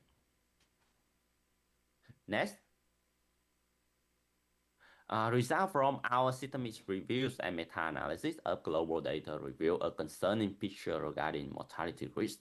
Extreme heat is associated with a 1.19-fold increase the relative risk of the COPD mortality, with a 95% confidence interval from 0.09 to 1.30. This means that during extreme heat events, the risk of death for COPD patients increased by approximately 19. Extreme cold is associated with an even higher relative risk of 1.23, with a 95% CI of 1.10 to 1.38. This represents a 23 increase in mortality risk during the extreme cold periods. And this figure demonstrates that both ends of the temperature represent a life-threatening risk for this vulnerable population. Neither extreme is safe, and public health system must be prepared to protect COPD patients during the both heat waves and cold spell. Next. And beyond the mortality, environmental factors significantly increase the risk of the serious non-fatal health events, which we term morbidity. Regarding the extreme cold and morbidity, we found that extreme cold significantly increased the relative risk for COPD morbidity by 1.47-fold, with a CI interval from 1.26 to 1.71. This represents nearly 50% increase in the risk hospitalization and acute exacerbation. And regarding PM2.5 exposure and disease prevalence, 1 microgram per cubic meter increase in the 7-day average PM2.5 is associated with 1.5 increase in the odds of having COPD. And an important finding is that what we call the U-shaped effect. The harmful impact of PM2.5 on COPD is exacerbated at both extreme temperature and relative humidity. This means that at very low and very high level of temperature and humidity, the same concentration of PM2.5 causes more harm than it could under moderate condition. And this interaction effect has important implications for public health advice, we should consider for both air quality and weather condition. Next. This table synthesizes the dose-response relationship between the environmental factor and physiological damage. For each 1 microgram per cubic meter increase in the long-term exposure to PM2.5, we observe a decrease in FEV1, an increase in the oxygen desaturation, and increased emphysema severity. For increase the short-term PM2.5 mean, we see the decline in both FEV1 and FVC. And interestingly, increased mean temperature during the cold season is associated with lower mean better clinical symptoms and CAD and NMRC scale. This suggests that the warmer temperature during cold periods may provide some relief for COPD patients.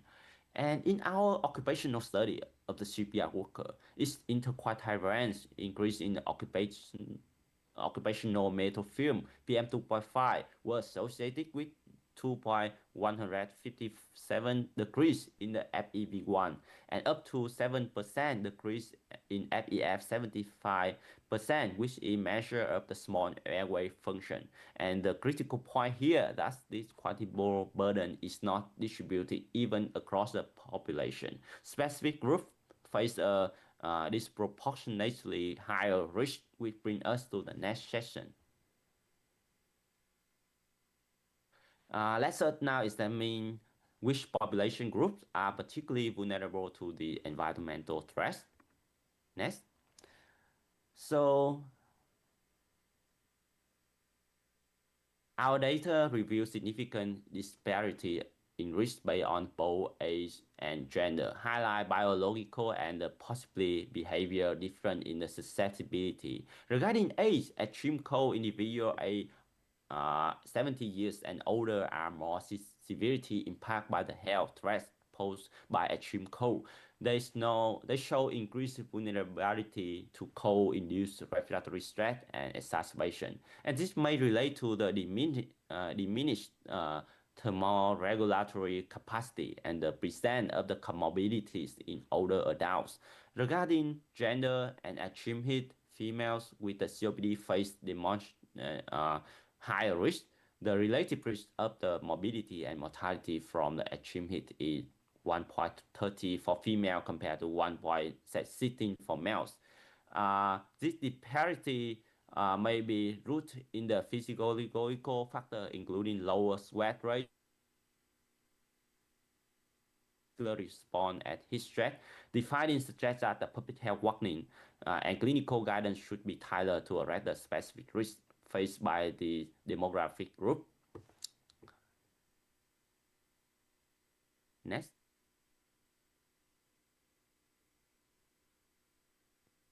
Vulnerable to temperature extreme also vary significantly by geographic region. Asian population were found to be sensitive to the health impact both extreme heat and cold.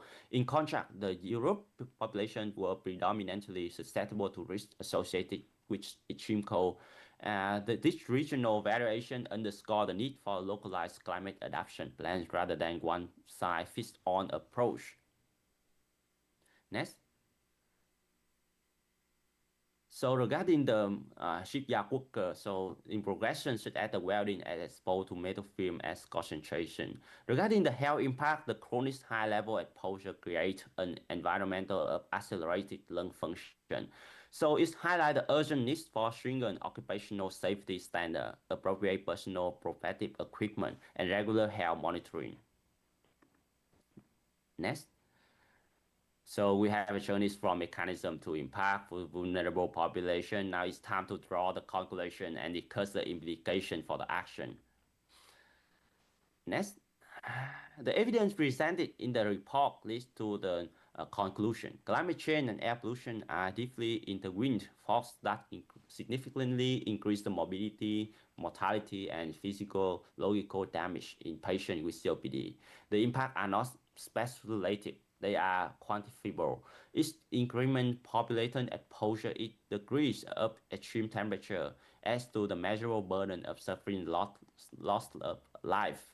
Crucially, this disproportionately affect the most vulnerable among us, elderly, people in the Asia, worker in the high exposure, this may be high risk. And the clear mediation role of PM 2.5 demonstrated that aggressive air quality regulation. Next. So this slide lists the key references used today's presentation, and most of them are from my study in Taiwan, published in the International Scientific Journal. I would like to thank all of you for your attention. If you are interested in any of this study, I would be happy to share more detail or provide copies of the paper. And I'm now pleased to take your question. Thank you very much. Thank you, Dr. Hun, for your insightful presentation. Are there any questions? Because we are moving to the panel discussion. We are inviting all of you. Yeah. So, okay. Thank you. Please stay online, and we are inviting the moderator. Okay. Dean of College of Health Sciences, 郭兰媛.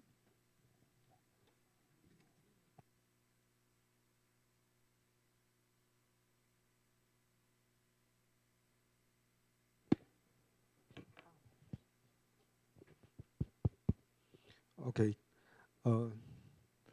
We have time for the panel discussion, but since we have due to the early technology problem, so we have delayed the schedule. So is there any question for the Dr. Chen? Because okay.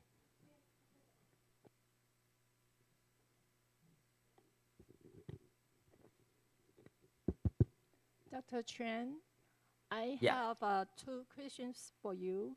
One Okay. is what is the ideal environment? What is the ideal environmental temperature and relative humidity for COPD? And the Yeah.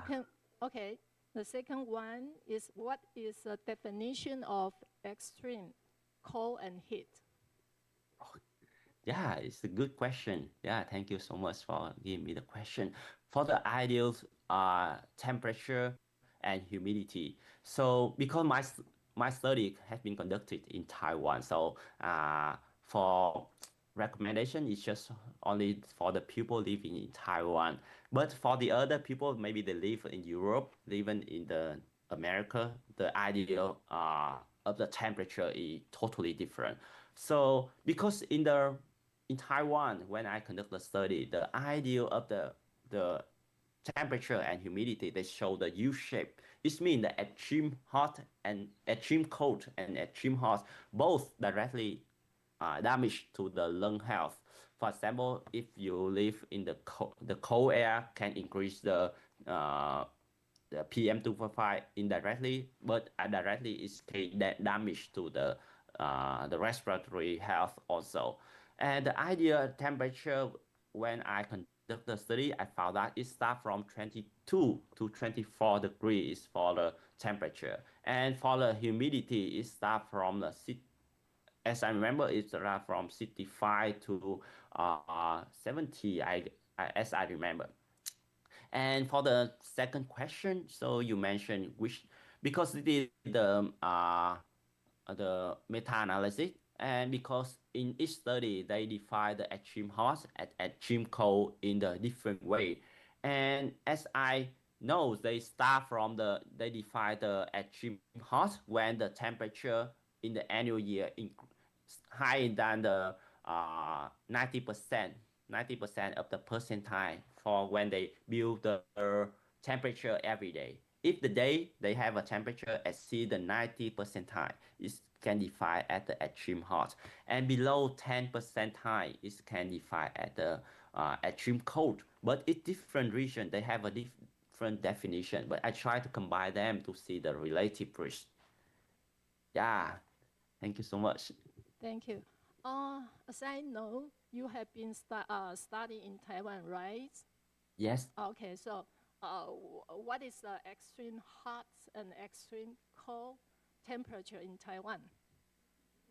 Yeah, it's a very good question, because the extreme hot and extreme cold in Taiwan, so that has definition is different. It's also we use the 95% higher and lower 5 percentiles, but it's different from the year. It's not every year is the same. For example, we calculate the temperature fluctuation every day, and we view which is high, exceeded the annual 90 percentile, we define is the 95 percentile, we define is the extreme heat, and below the 5%, we define is the extreme cold. Yeah. For your information, thank you. Thank you Yeah, for your information. thank you so much for your question. It's very interesting question. For your interesting presentation. Curiously, I would like to ask you about the U sharp in extreme cold and extreme hot. It's not linear. it's not linear. Yeah, it's not linear. It's not linear. It's non-linear. And how Yeah. to predict?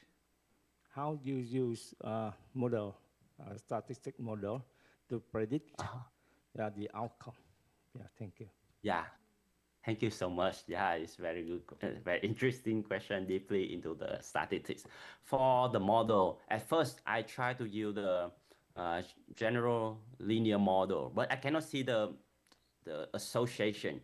And then I train to the another model, GAM. So and when I look at into the shape of the temperature and the lung function, I saw the U shape. I saw the U shape. So and we jump to the but the U shape it only appear in the short term effect. Is we cannot see that in the long term effect. On the short term effect, if you if 1 day, 7 day, and 1 day, 7 day, and 1 month before the day you conduct the lung function, right? 1 day, 7 day, and 1 month you conduct a lung function before that, and I can see when the temperature from the ideal temperature, as I mentioned, is around 22 degrees, the lung function also decrease, and also when the temperature from the ideal temperature increase, the lung function also decrease. It's not increase. So we come to the conclusion is maybe the U shape is not the linear regression, and we use the GAM model to show the U shape. And similarly for the relative humidity. Yeah, thank you. May I have another suggestion to you? Yeah. Because GLM also the linear. Yeah, also linear model.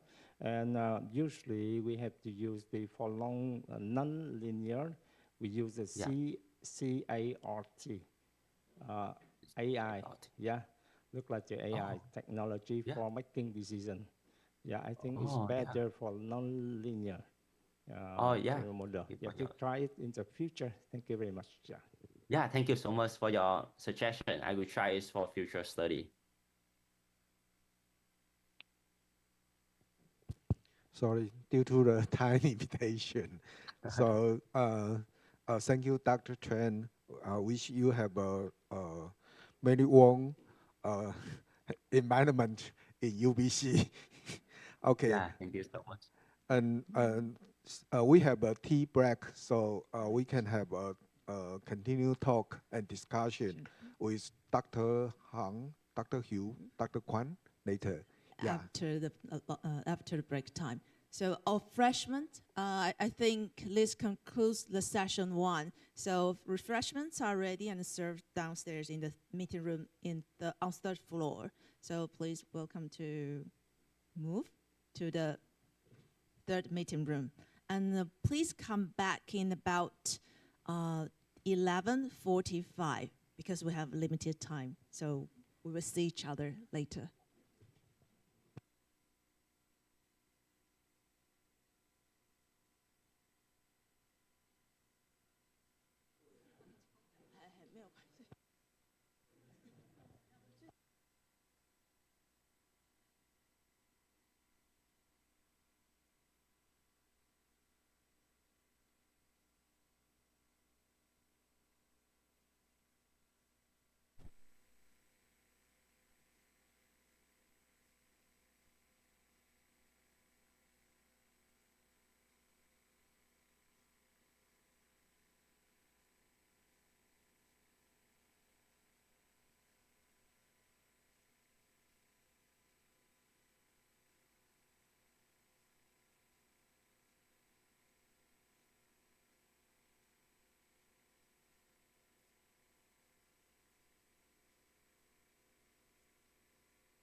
妩媚哦，对，更妩媚，对，1、2、3、4、5的5吗？加进点5，大写的5，几岁？大写的5，背着了，背着了，看袂出来。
Good afternoon, ladies and gentlemen. Welcome to session 2.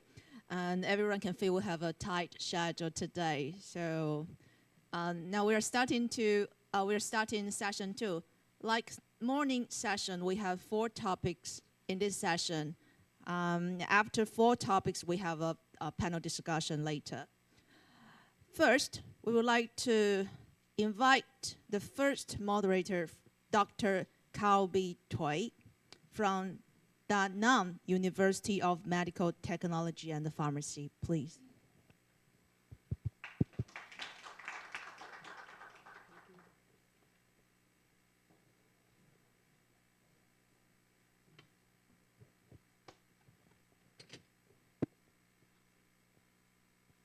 So, good afternoon, everyone, distinguished colleagues and participants. My name is Thủy Cao, and I'm from Da Nang Medical University Technology and Pharmacy. So I would like to introduce our speaker, the first speaker in the afternoon. So Professor Phạm Lê An. Professor Phạm Lê An is Professor of Family Medicine, Director Grand Innovation Center in Ho Chi Minh University Medicine and Pharmacy. And you know, the technology like IoT and AI offer new solutions to improve early diagnosis, patient monitoring, and clinical decision making directly at the point of care, especially in primary care in Vietnam. So Dr. An has extensive expertise in primary care system, innovation in healthcare. So let's start with your presentation. Yeah, thank you very much. Yeah, thank you. Good afternoon, our ladies and gentlemen. I appreciate for let me opportunity to share with you the experience. The first, I would like to go through the context. Now we move from the international health to global health, One Health, and now we move to planetary health. With One Health, we have a very sad story about COVID-19. Yeah, about COVID-19 and H1N1. They from the past time, but now we have the climate change. With the climate change, Dr. Chang last presentation in the morning have shown to us how about the impact of climate change combined with air pollution. That now we have to move to digital area and the green area, both in one. And for the developed country, we mitigate for the air pollution and climate change. However, for low middle income country, we adapt to the impact of planetary health. In the 10 years, I very honored to have a summer project. For example, for Horizon 2020 with a fresh air project for the NAFOSTEC and NHMRC Australia project. For the first one, we focus in the indoor air pollution. For the second one, we focus in the outdoor air pollution, osmosis in the children. And two of them, first, that is implementation research. And the last one now, laser punch, that with the Purdue University, we applied the translational research to our population. And I am very impressed yesterday when I visited the school and University of Hospitality and Tourism. Our dean present to us and Professor John introduced to us the other model of translational research from the jargon term to very easy way for the community to understand together with us, the scientific research. And also, I have the advisor of 4 PhD about the air pollution. The first one, she have done research on 15,000 children in Ho Chi Minh City in community. And we have some paper. Dr. Chen, he introduced the first, how about the air pollution and inflammation and stress oxidative. Our research, we confirm our children, when they inhale the air pollution, PM 2.5, the black carbon in sputum, that confirm that is the true. That is true. Yeah. The second one, after they inhale, they can cause some inflammation in the respiratory. Yeah. And we have some paper with our student that the project of laser punch. And also, we try to contribute our knowledge to PBC international conference in Ho Chi Minh City. And my presentation is about climate change impact to health in low middle income country and primary healthcare solution.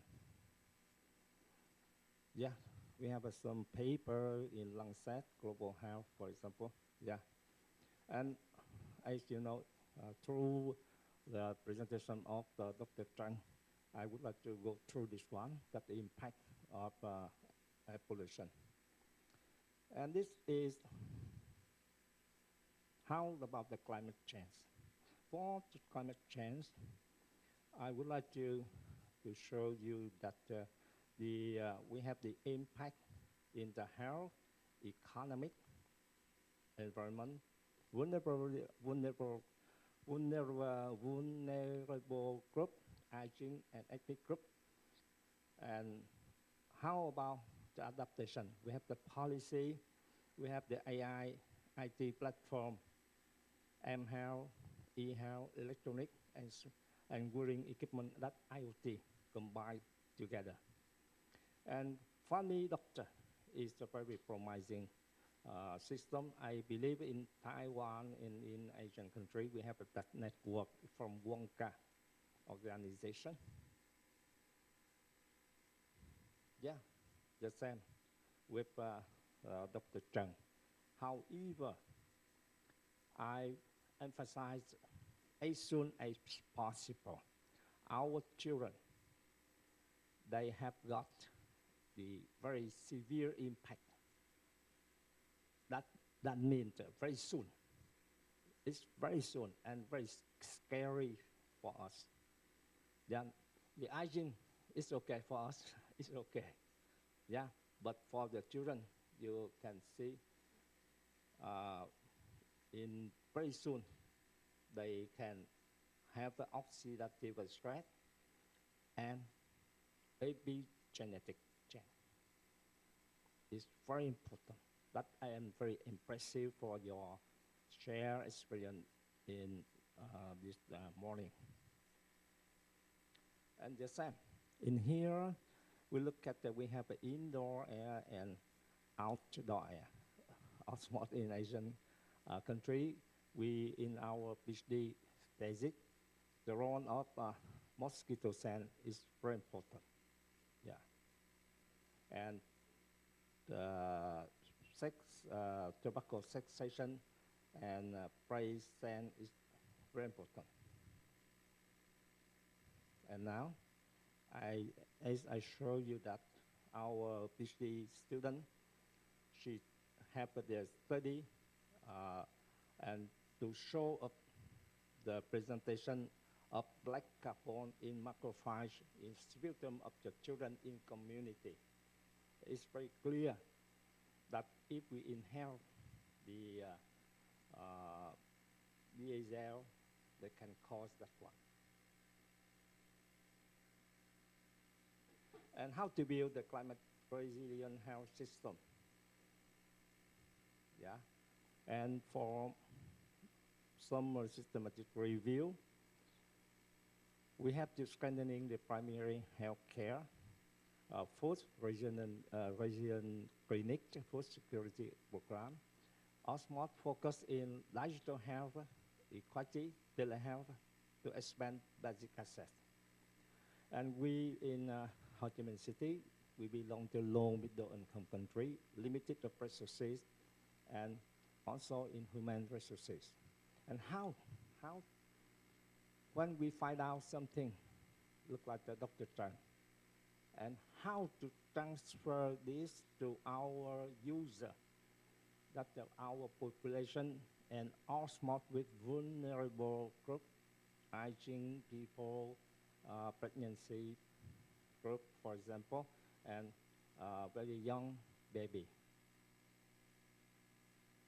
And we can look at this one. We can, in the health sector, we need to ensure health access in disaster care.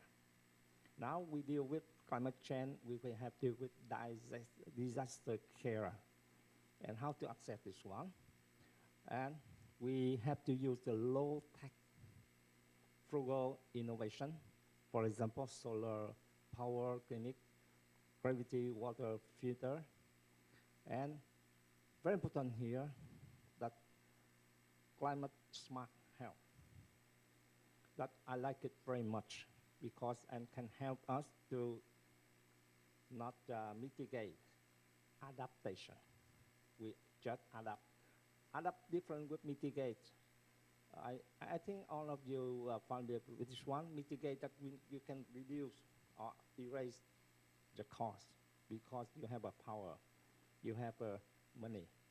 But for us, we have just adapt. That means that appear, and we try to adapt. Yeah, and the mitigation, I show it here. The mitigation, we can use telehealth, but for adaptation, early warning via mobile phone, remote consultation, or one kind of POC, point of care, I have introduced to you in the next slide. And also, adaptation via green, ventilator, elevator, shader. For the rich country, you can replace the diesel with solar or at house post, for example. Many solutions here. We can select each depend on which country you are. And now, the point of care testing. Why I chose the point of care of testing? Because we are the expert. We are the clinical clinician doctor. We're working in the hospital. The evolution in the middle, and our population, our user population at the house. There are the gaps in the middle. When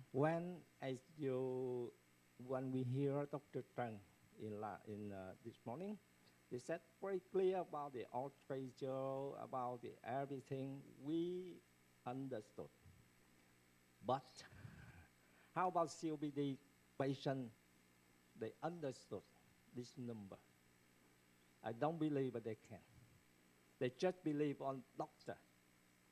Yes, sure, yeah. But how many the opportunity to have to visit the expert panel or smart in very big city? If they belong to remote area, if they belong to rural area, they lose the opportunity. That's not equity at all. So I choose that guy because they can combine the anything in one. Yeah. In disaster care, they can self-control, self-directed. They can help you by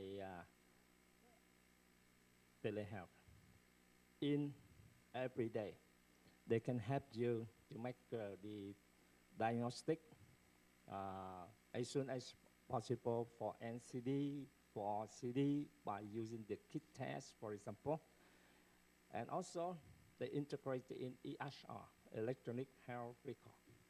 That means the epidemiologist can combine with us, can have a division for preventive care, and we also combine with our house visitor home care.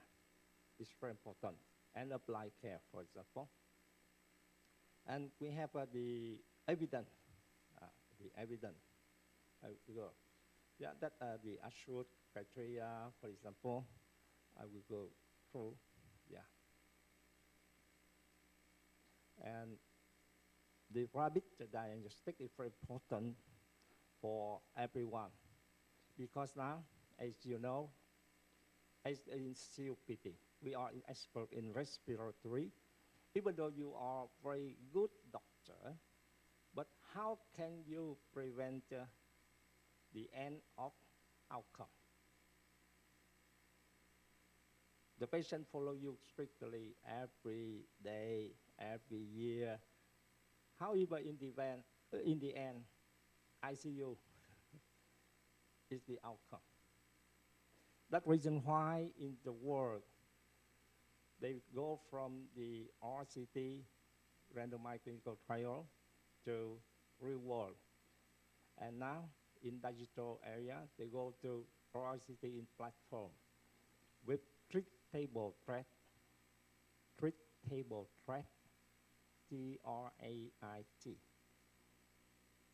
The threat that you can treat, each patient, you recognize them as soon as possible.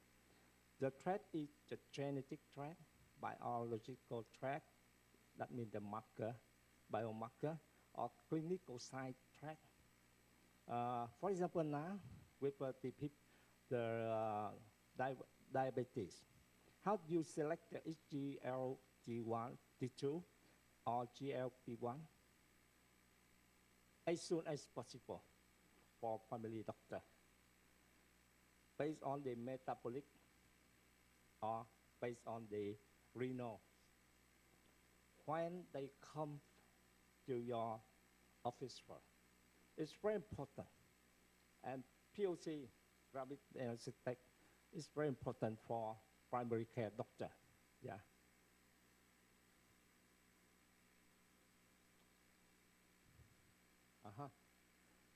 And we have the Lancet study of 10 low-middle income country about the need of this one. And in here, all of us, we agree that the event-based goal of care to focus in this period, yeah, as soon as possible. We need to move to them to prevent any bad outcome.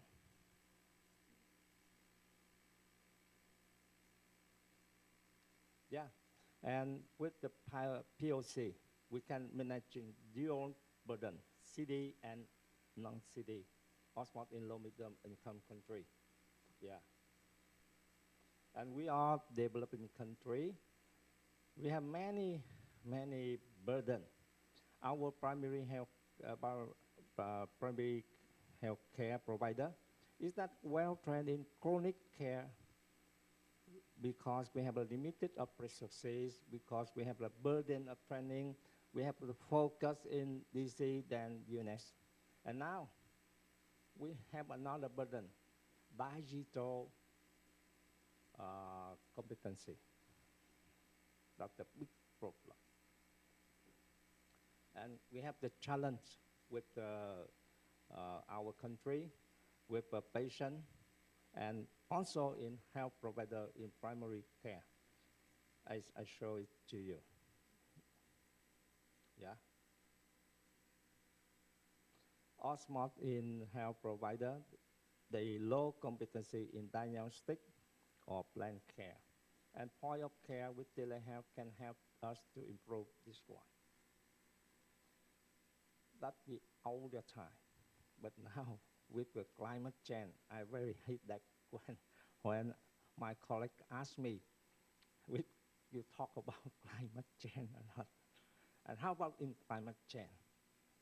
We can look at with the climate change, we have a great impact in health, that multifaceted.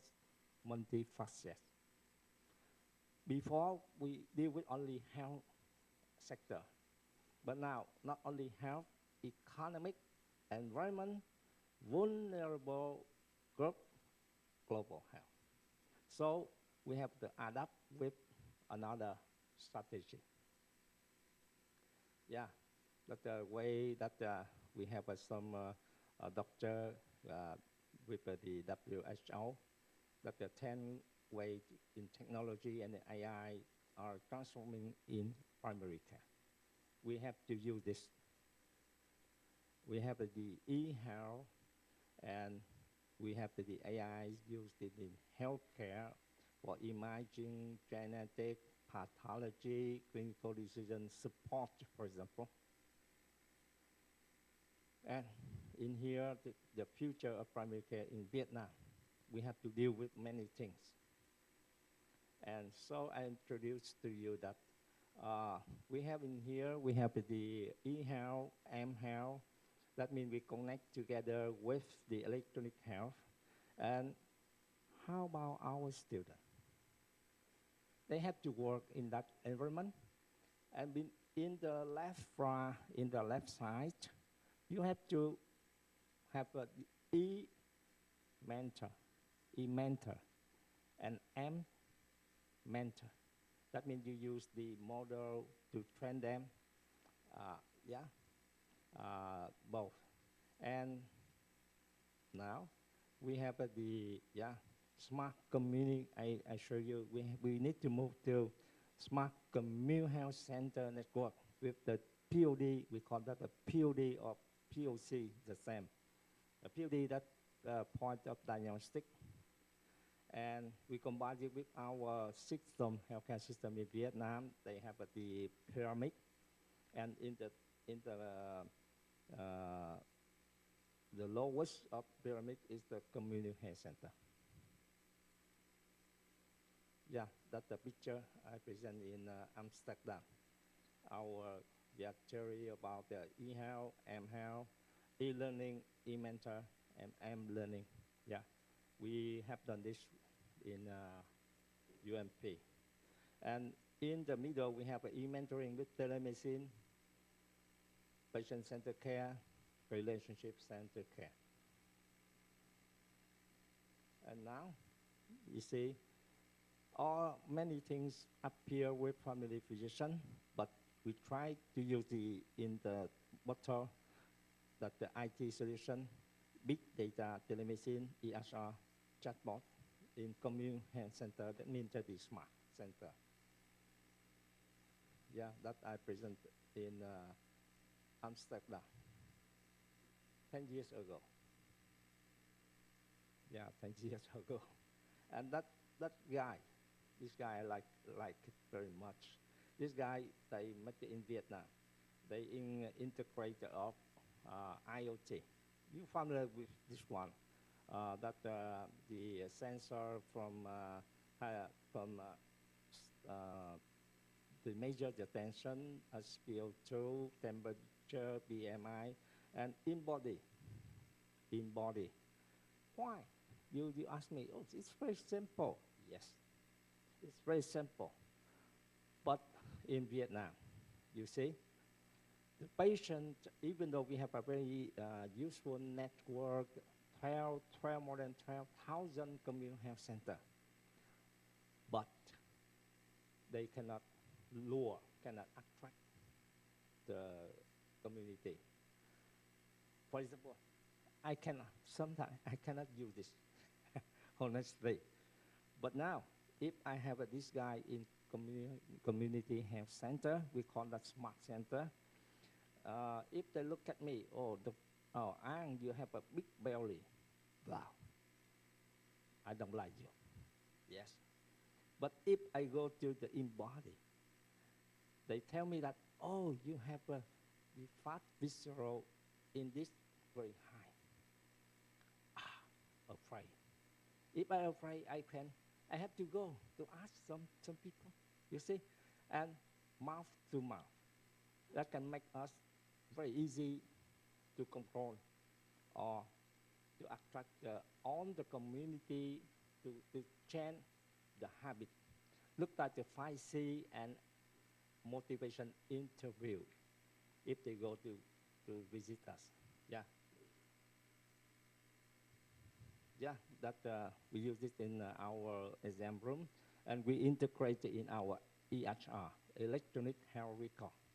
So we can moderate the expert, the role of expert still there. If we have another question or some patient from the expert panel, they visit us, we can call and get the help. Yeah.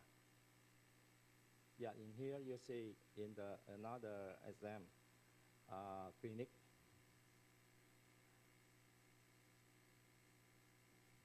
Yeah, and many evidence to show us that that the risk in prosperity cohort we control. For example, all of us we know about the CareMe. CareMe, that means the score you evaluate the risk of kidney failure as soon as possible with a CVD risk. And if we integrate in this one, and if we integrate in, I would like to show you that. Yeah, in here they have the monitor. Yeah, here they have a monitor. We can integrate the content of questionnaire, or content of the look like the consultation to the patient. They can look at every day, very easy. Yeah, that's a polygenic risk score. We follow them as soon as possible. And now we have another AI, we call that the octobit, look like the octopus, yeah, many space. They can measure EKG, look like the holder 24 hours. And they use the AI, yeah, to take this one. Yeah.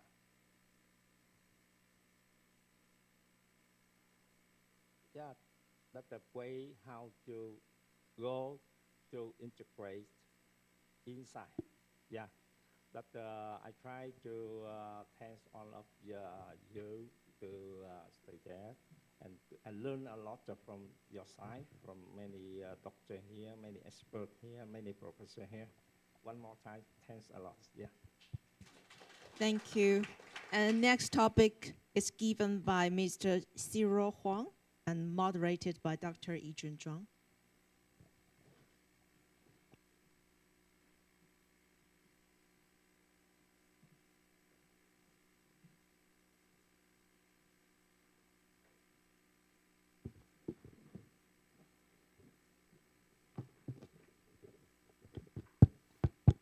Good afternoon, everybody. My name is Yijun, Zhuang Yijun. I'm from Respiratory Therapy Department in College of Medicine. It's my great honor to introduce our next speaker, Mr. Cyril Huang.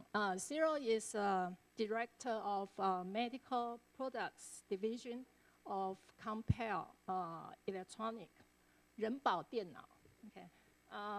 We know Compel for making high-quality computers, but they also have a medical products team, and Cyril is one of the key leader in LEG team. And he has a background in biomedical engineering from National Yangming University and medical engineering from National Tsinghua University. And today he is going to talk about AI for diaphragmatic ultrasound evaluation. We know diaphragm is a major muscle for inspiration. So it is quite important to assess the function of the diaphragm in clinical settings, especially for the patient who is on mechanical ventilator. And with the help of AI, this assessment can become faster and more accurate and even more consistent. So let's welcome Cyril. Okay. Okay, thank you for the introduction from Professor Zhang, and I'm very happy for this invitation from Professor Zhang to have this opportunity to everyone.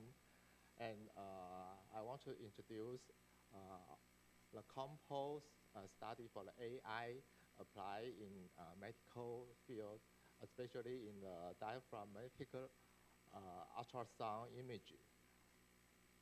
So let's take 15 minutes summarize the study currently we have now in Compo. Okay, so we know that the aging issue is very big from all over the world, and we can see only 12 years the aging population from Taiwan just moved from aging society to aged society. So it only takes about 24 years.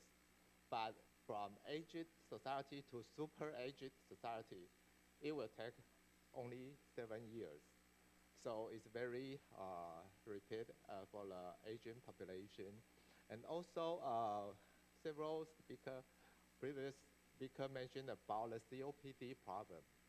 So I think if people live long enough, then the function of the lung will decrease. Then most of the people will have the COPD issue. So especially we can see the COPD is the third leading cause of death. And around 3 million deaths annually all over the world. Especially in Taiwan, is the 8th leading cause of death, and more than 5,000 people death annually from the COPD problem. So I think long-term care doesn't address the issue for the prevention or delay respiratory muscle degeneration. So we try to see how we can know the problem for COPD and how we can early diagnose this issue. This slide mentioned that diaphragm is very important in respiration function, and for the inspiration, the diaphragm will move up and to make the thoracic cavity expand and let the air come into our lung. And for the expiration phase, the diaphragm will relax and rise so that the thoracic cavity will reduce and the air will expire from our lung. So we try to use the ultrasound to measure the diaphragm.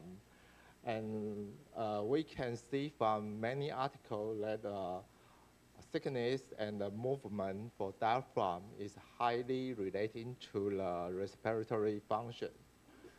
So the three main issues we want to deal with is the first one is prolonged use for a ventilator may lead to a diaphragmatic dysfunction.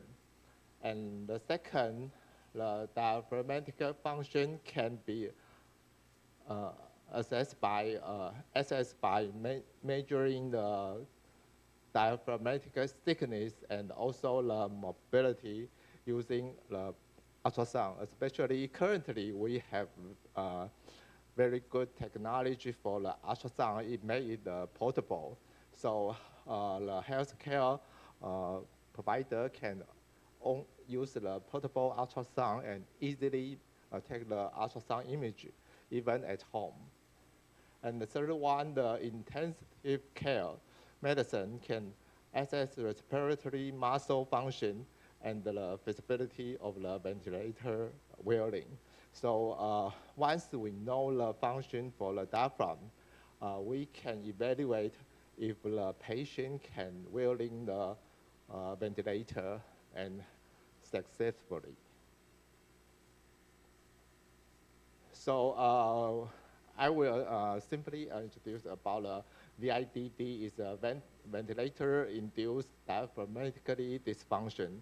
So if patient use a ventilator for longer time, it will make the diaphragm dysfunction due to the structural change and the decrease of the contractile force. So what we observation is that in some of the clinical research finding, continually forced ventilation will deprive the diaphragm of its autonomous movement. And if for long-term use, they may increase the risk of the VIDD. So this is why we need this measurement. So the three major risks we need to take care is the first purpose is the early detection. Use the ultrasound, VIDD will be detected, and the change in diaphragmatic function will be tracked. And the second one, we can use the result for the ultrasound image to optimize the parameters and use for the adjust the ventilator setting and to mostly fit the requirement for the patient. And the third one is what we mentioned, that wearing prediction. So use this image and use the AI, we can early assess ventilator wearing to make it success and highly successful rate. So this is why we want to implement this technology and this method for two major scenarios. The first one is the scenario is in a home or the community care system. So once the healthcare provider visits the patient at home, he can easily use a portable ultrasound because before the assessment only by questionnaire and by some discussion from the patient. There is no quantitative assessment tool and also no any evidence data for the assessment. And the second issue will be the use for in a hospital. We want to have a database to help the physicians and medical staff to continuous checking the function for diaphragm and let medical expertise can easily predict the wearing time and try to implement some rehabilitation exercise for the patient. So how to resolve the pain point? So the first one, we will use ultrasound to measure. One, we use the convex transducer to measure the movement for the diaphragm. And the second, we use the linear transducer to measurement the thickness for the diaphragm. So these two major indicators will be associated and relating to the function for the respiration. And the other purpose is we use the data and we can help to build a database in the hospital. So the doctor and the physician can use this historical data to make a good assessment. So this system will have three major management functions. One is for patient management, and the second is data management, and the third will be the service management. So this is why I mentioned we use the diaphragm thickness and diaphragmatic excursion to measure the diaphragm function. This is introduced for the measurement way. So I think we will give the RT or some caregiver person simple training how to use the ultrasound and take a measurement.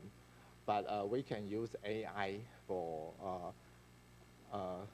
to more calculate and more accurate assessment. So these two examples about the ultrasound image. The left one will be the thickness. We can see the diaphragm is moved relating to the breath. And the right one will be the movement for the diaphragm. So we measure the movement for the diaphragm with quiet breath, and also we measure the deep breath, the movement for the deep breath. So there's 4 major steps how we make an AI assessment for the ultrasound image. So when we get the ultrasound image, we identify the thickness, and we train our AI model to identify the diaphragm age. There you can see on the frame is the blue and the red one. And then we try to detect the stable region by AI algorithm. Because when we breathe, the diaphragm is moving. So we use AI technology to select the stable region for the diaphragm. And the final step, we just measure and calculate the thickness for the diaphragm. So this is the result from our AI calculation.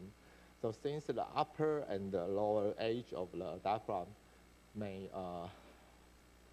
be changed by when you breathe, so the algorithm automatically identify the region with the stable thickness.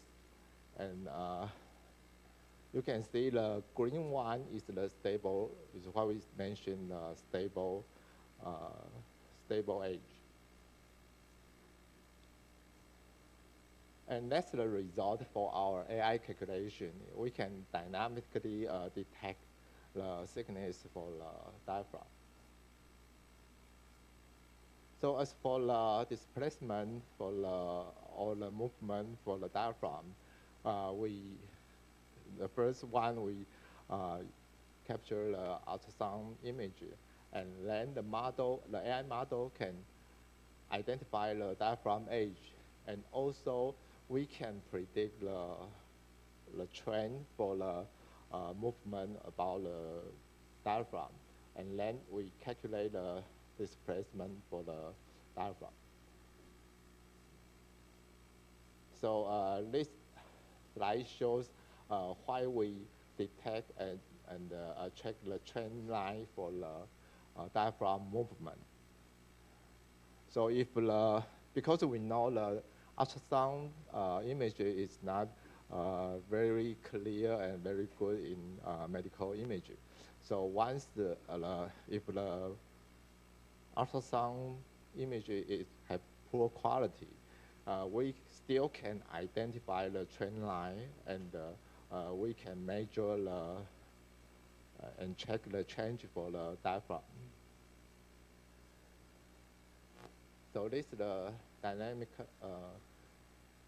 image we show the movement for the diaphragm. So after we collect more data and have trained our AI model, currently we have some preliminary result. We can identify the thickness and the MIOU is 0.76. It's only 0.01 centimeter different from the ground truth. The ground truth means the age is identified by some professional person. And as for the movement, is the MIOU is up to 0.9. And the difference between AI calculation and ground truth is only 0.041. So it's very small. And also I mentioned we also capture the deep breathing movement. So the observed error from the ground truth is also very small. And we also take the sniff measurement, and we can see the difference in velocity is also very small. It's only 0.034, so it's very limited.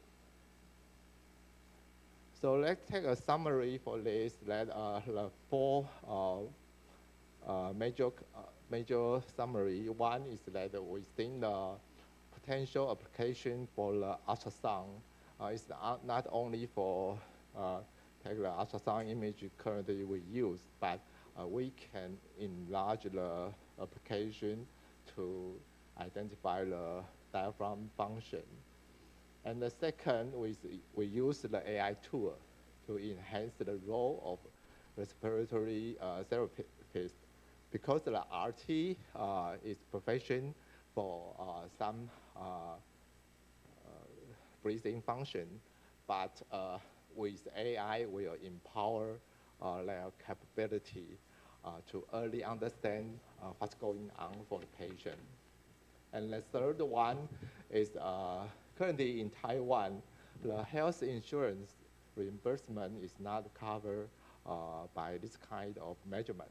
So I think once we can develop this kind of AI tool and make every RT is easy to use this tool for some measurement and to improve the care quality. Then I think we have opportunity to have the government to provide some insurance or reimbursement about that. And the last one is smart care drive the future medicine. So we use the AI and also we collect the big data. So we can apply this result and to empower the capability for some physician, or also we can use this tool to caregiver, and it's more precise and personalized. So this is why we try to implement this AI tool for diaphragm dysfunction evaluation. So this is all I have for now, and thank you for your listening. Shall we? Yeah, and thank you, Cyril, for your wonderful presentation. Okay. Thank you both. And next presentation will be given by Associate Professor Pan Renhao from Zhonghai University, and moderated by Dean Lin Qinghe 教授 from College of Environmental and Life Sciences 辅英科技大学。谢谢。Good afternoon. I'm Lin Qinghe from Fuying University. I come here because we also organize a USR program. Our topic is focused on also air pollution and carbon management and also artificial intelligence. So I come here. I hope to make some connection with all of you. So our next topic is very interesting. It's focused on digital integration in geriatrics and chronic care with the subtitle Digital Community-Based Primary Healthcare from Connection to Implementation. Our speaker is Pan Renhao. He is currently associate professor at Donghai University at Central Taiwan. He is also the founder and the CEO of WorkCare company. It's a well-known company about related remote healthcare. Today, he will share us his academic experience and also in the industry. Ladies and gentlemen, please join me to give a warm welcome to Dr. Pan. Thank you, moderator. Hello, everyone, and thank you, Dane Gore, to invite me in this speech. Today, I would like to introduce some practice work, not only about academic research, but also how to implement and how to deploy to the real community environments. Okay, so today we will more focus on how to solving the health inequity issue. As the presenter mentioned before, how to connecting from research issue to the real practice. It's not only about research, it's about engineering, it's about service, it's also about business model. So that's the full pathway. Yeah, it's very complicated and difficult. Okay, so I am a research background, and my research focus on IT, and cloud computing, and data science. So, but I also focus on how to apply those technology in medical or bioinformatic issues. Now that's my background, focus on medical informatics, bioinformatics, and digital health. Okay, now and also teaching in the Donghai University Department of Information Management.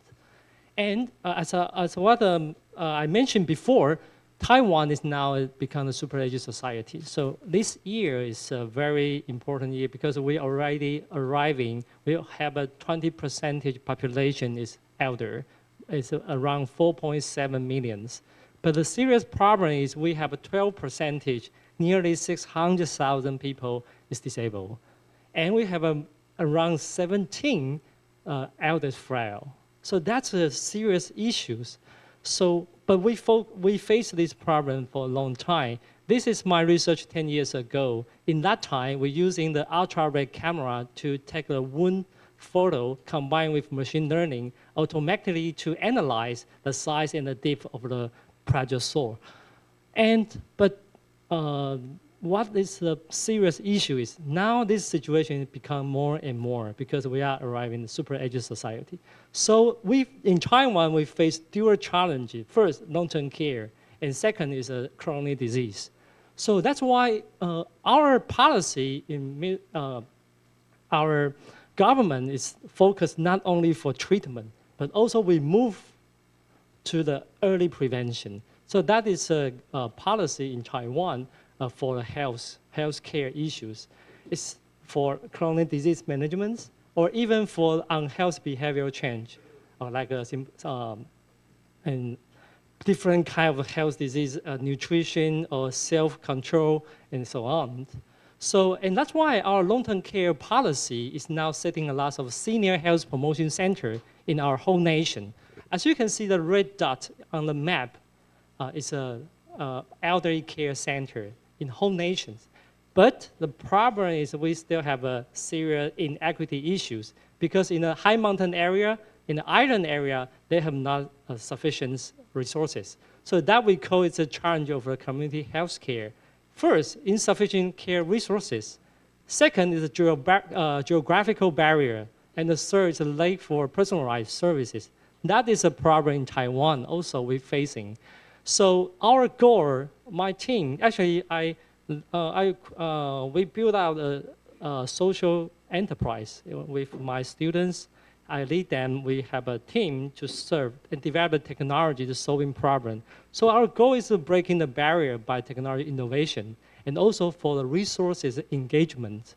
So what is the idea? We create an idea called digital symbiosis. We're empowering every individual, communities, and professionals to connect in this virtual world to solving their healthcare problem and also to provide healthcare services to their patients or to the elders. The concept is very difficult in the past 10 years. People is really difficult to understand how to achieve, how to shifting healthcare and medical into a virtual world. But after COVID-19 pandemic, I think everything is changing and we move forward. Okay, so in these 10 years, we trying doing so hard. And now in Taiwan, we already deploy over 1,400 communities in Taiwan, especially in the rural area. Those community centers understand how to using digitalized tool to helping their elders. So if you visit the high mountain area or island area, you see the elders who doing exercise with online physical therapists or making one-on-one consultation with doctor, physicians in the rural area, who probably is our service in those communities. But what we did, actually we created a brand new model so all the online experts can provide consultations, professional lecture, digital therapeutics, online rehab, or remote case management to the elders. And also we launched the capacity building for the local caregiver. Most of the services in the past only can derive from the hospital, nursing center, or university. But now we can extend those services directing to the rural area, remote areas. But all of that we need to base on the evidence. We have an evidence-based medicine, right? So in these 10 years, we developed a lot of tools to collecting data.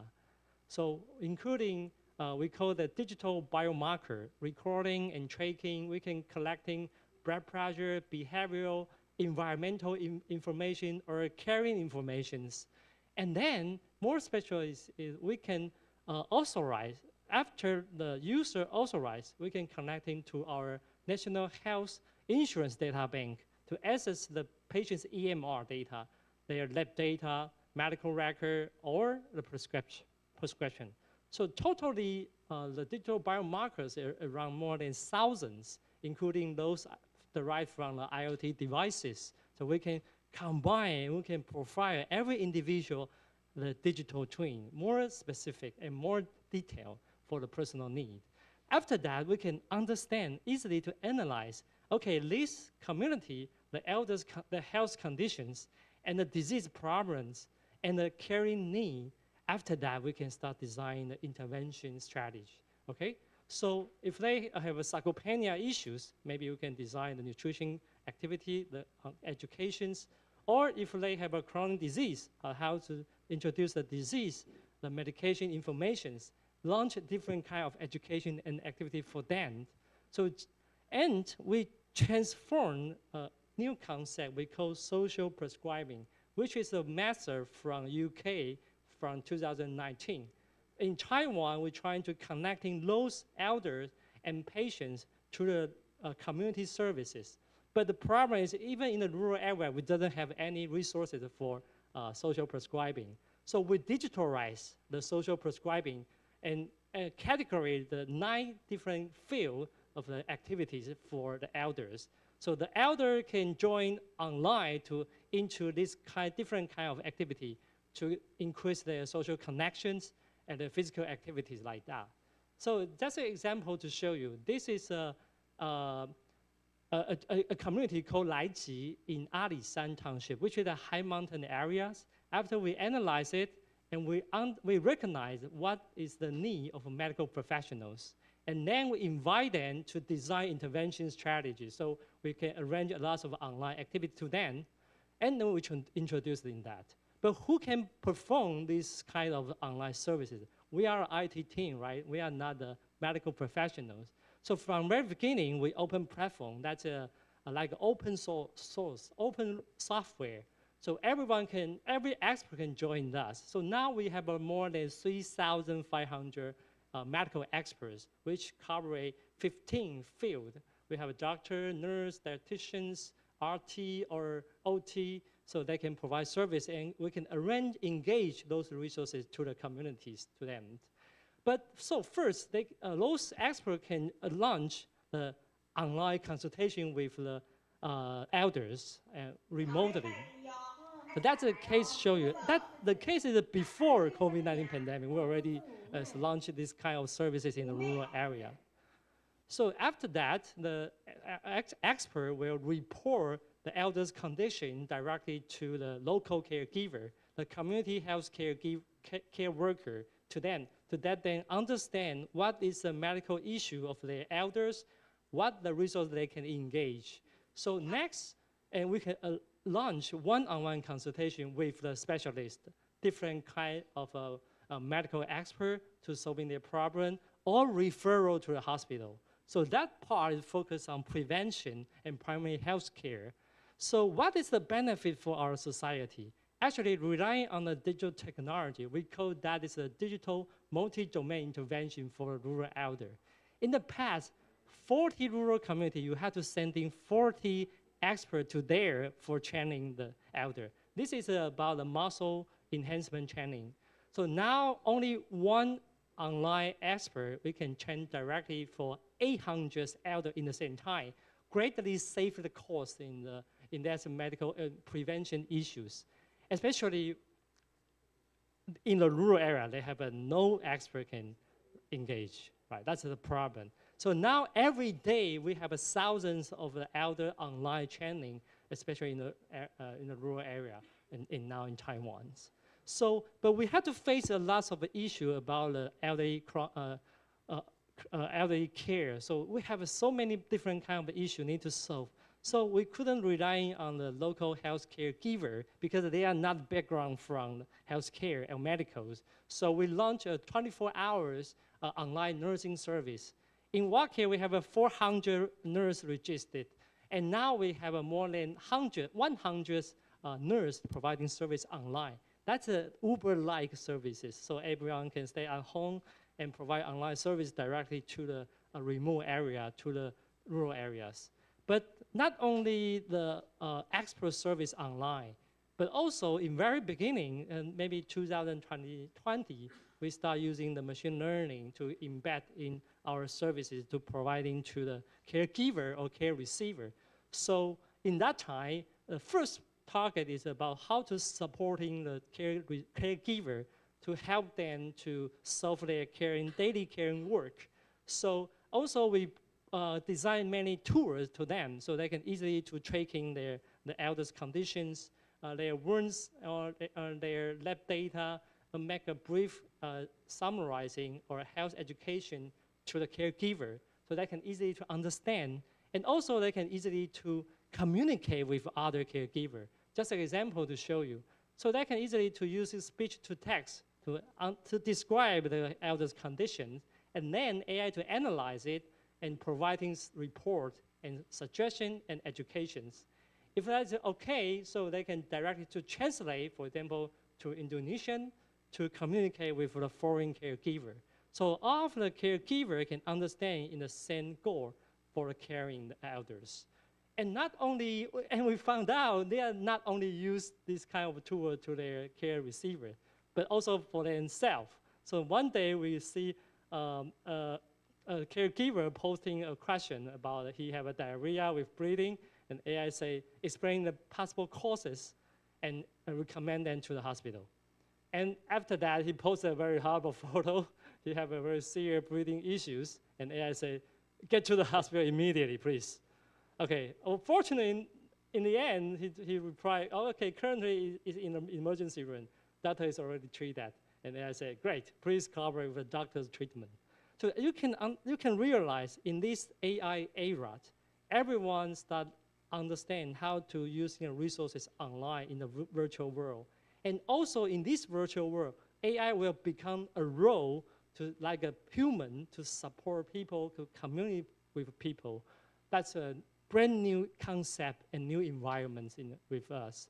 But not only for large language model, but also we can combine those different kind of information from personal health record, digital biomarker. We can do in the risk prediction, behavioral analysis, or natural language processing or natural language understanding to provide them notifications if they run high risk. But I can show you some detail about the framework architecture. You have to build out first the data convergency, the data lake, and then you can send to the convergency engines, processing, AI library, or inference engines. And then we have an API layer to connecting with the academic analytics or application purpose functions. So that is a system architecture we build out for supporting the medical or healthcare issues used. And that just show example, we have many years collaborate with Dr. Wu Dawei医师. So we are focused on the COPD patients. So patients can easily tracking their daily exposure environment information like air pollutants, PM 2.5. If they run high risk, system will automatically to notify them if they run high risk. And also the environment, about the weather information, the UV or the humidity conditions or the rain conditions. So we integrate that and we can combine for the predictive model. So we can analyze it, for example, asthma with PM 2.5 in 0 to 9 years of age group. So that the peak will be a risk point. And if they run the risk point, we can notify them immediately. So not only for asthma or COPD, but different kind of disease, we can launch these prediction models. And then after prediction is not enough. In the research, we focus on prediction, accuracy. But in the real implementation, we have to focus on interventions. How we provide intervention to people, how we analyze the outcome. That is the real world. Okay. So in this case, AI will notify every day to communicate with the patient, with the elder, to provide a health test and encourage them to doing some health behaviors.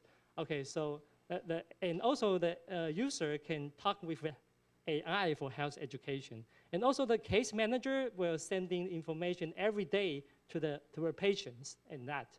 But we have to understand we couldn't let a patient directly talk with a large language model because they have a hallucination. So for example, this is the hypertension issues. We trained by the American Heart Association guideline. We have 7 chapters. So we train into the language model, and a language model will reply based on the clinical guideline. And so now we already launched this kind of product and services, and we are the first National Health Insurance Administration recognized digital care solutions. So in Taiwan, in a clinic, now the doctor can give them the medicine, not only the medicine, can give them the app. So have an AI to accompany with the patient to every day encourage that for patient adherence. So we can make a brief summary before and after. In the past, in the community, only have 2 options, self-care or hospital visit.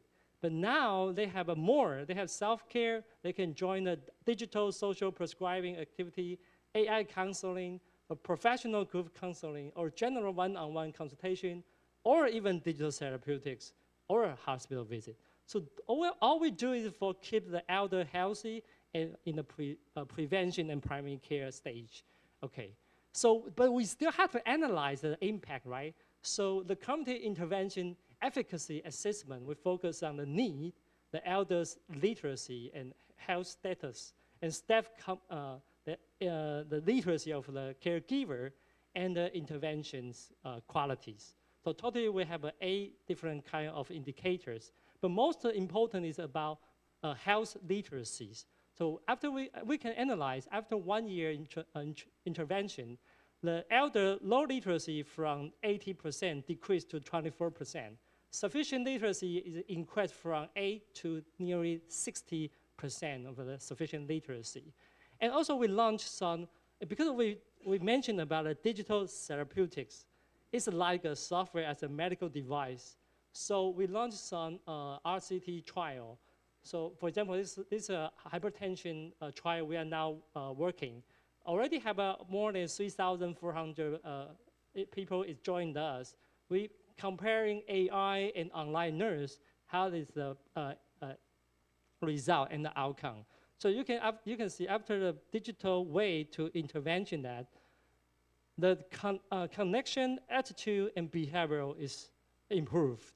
And also after 3 months interventions, so we can realize the high hypertension groups, the hypertension, the blood pressure is controlled. The SBP control from 2.8 decreased to 6 to 6.7.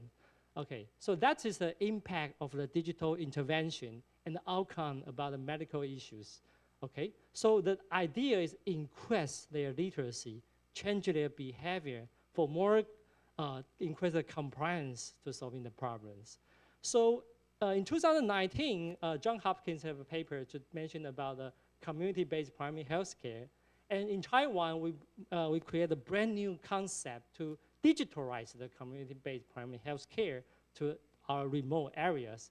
Until now, we already impact for more 1,400 communities, and we impact for a benefit for 1 million elders to join us, and we train, empower over 21,000 caregivers, and also we fit different kind of SDGs, especially at SDG 17 with ESG. We create a cross-sector partnership with the world-famous international company like Google, like Nova Nordics, the ASML, or Sandori, or in Taiwan, Acer, different companies and governments to move forward to provide services to the rural areas.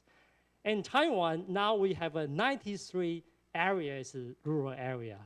And now we already serve more than 80% those rural area to providing professional service, caregiver training, health intervention in our whole nation. So we are still doing hard to solving their more specific disease issues. I think that's what we are very happiness and joy is we keep our 10 years promise. This 10 year will bring hope to the rural seniors. And now they are, every day they join online in this virtual world to doing exercise, to learn how to carry themselves, and also invite their family to join us. Every day we have thousands of seniors online to join us. So that's why we say, WellCare, our goal is achieving health equity to solving the healthcare issues anytime, anywhere. Thank you, it's my presentation. Thank you, Dr. Pan. And the last presentation is delivered by Dr. Zheng Zhihong. He's from the Division of Pulmonary Medicine, KMU Hospital, and is moderated by Dr. Wu Dawei. He's the Director of Center for Environmental and Occupational Medicine, KMU, Xiaogang Hospital. Dear audience, my name is David Wu. I come from Xiaogang Hospital. He's my colleague, Dr. Chen. It's my great pleasure to introduce Dr. Zhihong Chen. Dr. Chen is an attending physician in Division of Pulmonary Medicine in Kaohsiung Medical University, Zhonghe Memorial Hospital. He also serves as AI attending physician within the KMU Healthcare System Intelligent Medicine Promoting Office. He brings extensive experience in critical care and surgical image and the clinical application of artificial intelligence. Today, he will share important insight into how AI can enhance ICU chest X-ray interpretation and clinical decision-making in critical care setting. Ladies and gentlemen, please join me to welcome Dr. Zhihong Chen. Thank you. Thank you, Dr. Wu, introduction. It's my great honor here to share our ICU one of the experience, focus on the smart ICU and the AI area. And I'm the pulmonologist, also working in the ICU. So first, this topic, we focus on come back from community to hospital. So we use the AI system to help us to increase the patient quality. And this is our core team. And we include the attending physician of ICU and also the IT technologies and our director of ICU. And this also another picture and also include the nurse and the member. So can share different experience, not only from the doctor face to develop this system. And we can quickly see, can the video go? Or can touch it? Okay, sorry. I just want to introduce the clinical issue is that during intubation, it usually is very busy and the tempo is very quick. And after we just intubation, we usually check endotracheal position, but we just can check the external fixation mark. And routinely, we will take a check survey and to make sure the tip of the endotracheal tube in the trachea is the position is too deep or not, or is adequate. But clinically, may face some problem, like the doctor is very busy and the X-ray could not be checked real time and maybe delay, or different doctor maybe have different criteria at the same X-ray. So we want to solve this problem. And another big issue, like the picture, if we just only check the external fixation mark, but when the patient, the head movement like this or like nodding, the bending, the inner tip of the tracheal tube will movement, and maybe this is dislodged. So it's a big issue. So some equipment in the market focus on this issue, but we think want to solve this problem and not to use too much source. So we think, okay, we usually take chest X-ray every 2 days in ICU, the patient. So we want to use the chest X-ray to make it more valuable. So we developed this system. So we can see here, the first, we just take the chest X-ray and then we automatically send this picture into our system. And our model will, okay, this X-ray, and then we are to detect the 3 objects. Is the carina, or the endotracheal tube, or the trachea tube.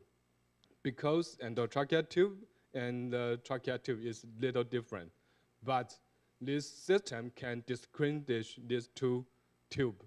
And before this system, some systems have lower accuracy because they mistake the trachea tube as the endotracheal tube.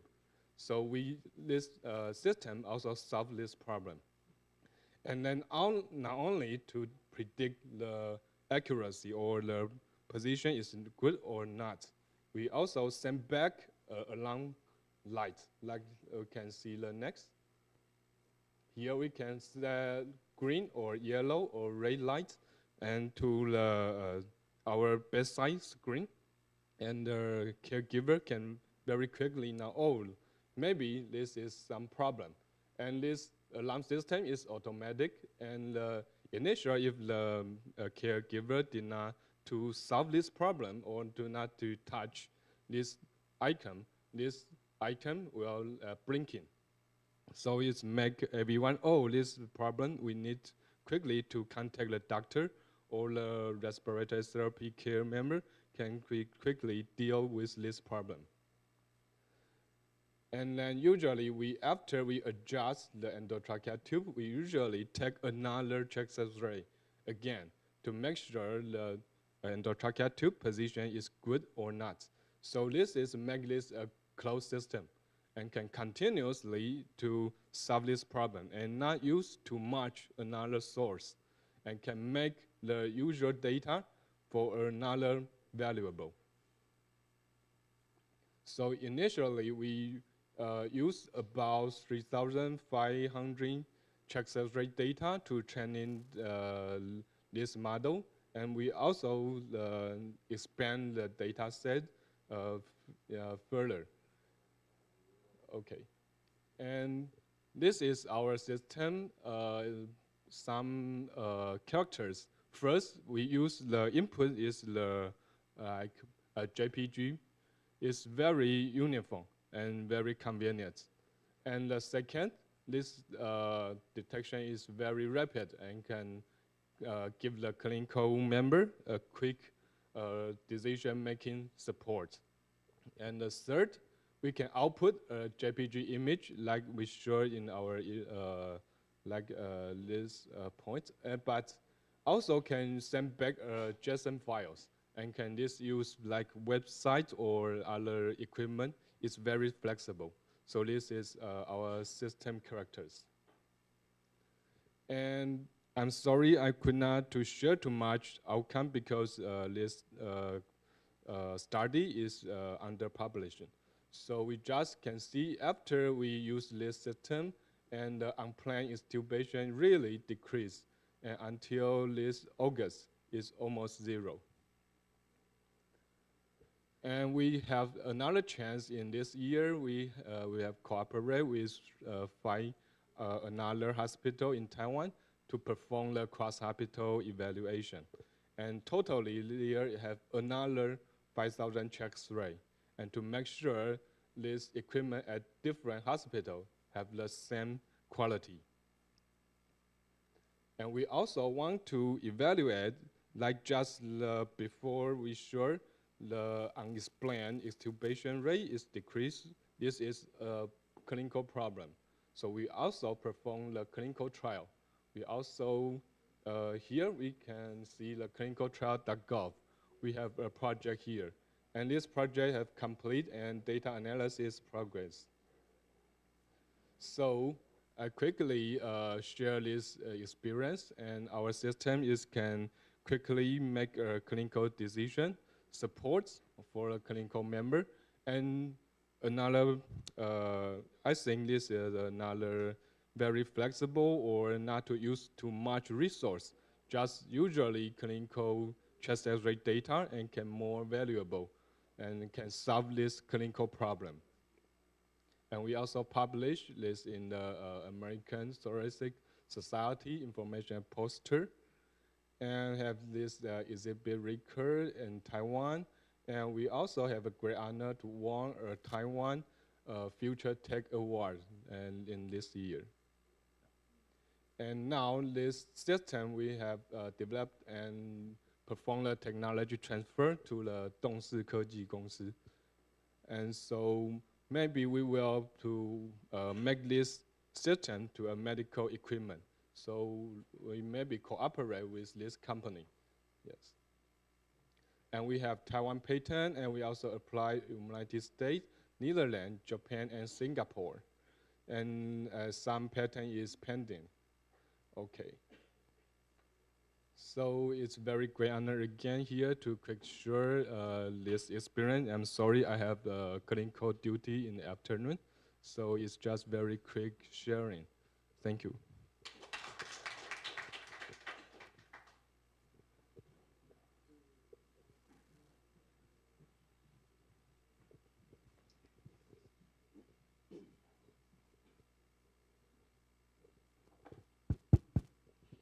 Okay. Next is the before lunch, we had a panel discussion. So, is there any question for the for very detailed speaking? Yeah.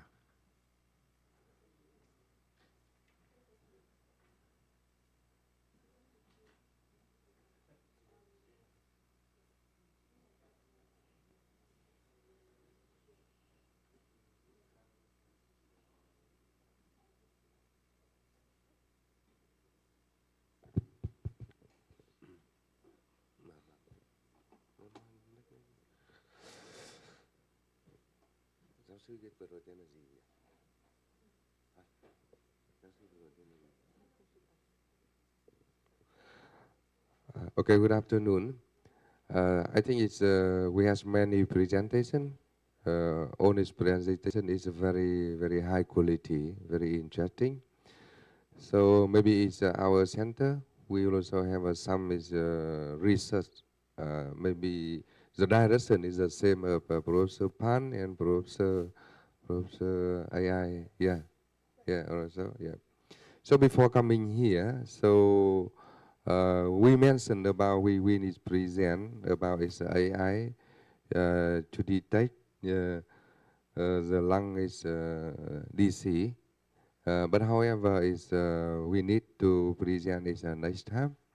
And with its small experience, when we focus about using X-ray to diagnose, the internet is diagnosed, the human is lung DC. So with this our research, besides we use X-ray from his hospital, we use a database from his Stanford University, 2019, with 224,000 images already in this big database for 14 lung DC. Because I think it is the good is the database store, so we can combine from his X-ray hospital and then compare with data. It's more improvement. Yeah. I think it's when we talk about when we recognize this is the DC, so I think it's not enough. But the result, how many percent the pattern can get it related to DC is better because it's here when we use AI. I think it's initial diagnosis. We cannot it is the result the final result.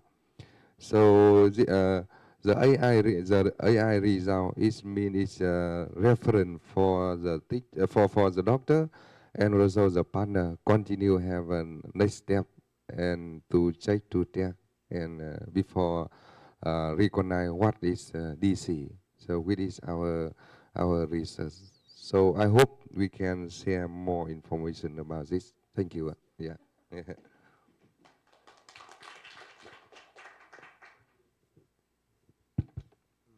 Thank you, Professor Hugh. The Dr. Zhang. Okay.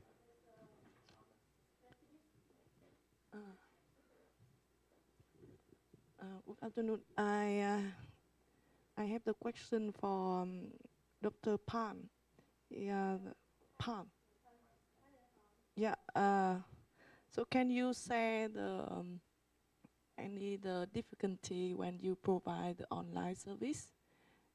For example, the online connection, because this is the remote area, right? So how you deal with this problem? Yeah, thank you. Okay, the difficulty of, I think they have so many. The first is about the ability, the digital capacity of not only the elder, but also the caregiver. In rural areas, sometimes the caregiver is elder. So it's difficult to training them to using that.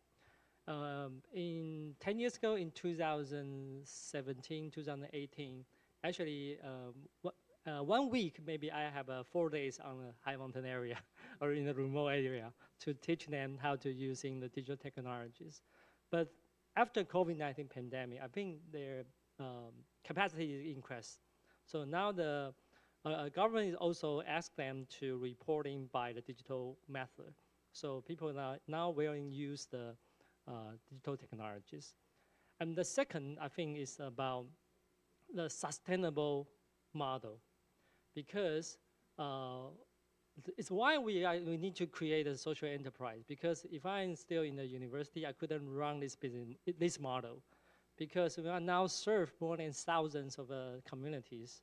So it's very difficult to support only from the university. So that's why we had to create a company. We have to build out the sustainable business model to them. That's why we collaborate with many international companies with the ESG issues. So they can, we can have a collaborations, and then we have the ability to serve these so many communities. I think that's the most important things to run this kind of model. Yeah, and the third, I think the minor is focus on how to prove your service is workable and have an impact and outcome. So now I think the issue is more important, how your software to fit the FDA need. You have to have a software as a medical device approval, and you have to pass the FDA so you can provide these kind of services.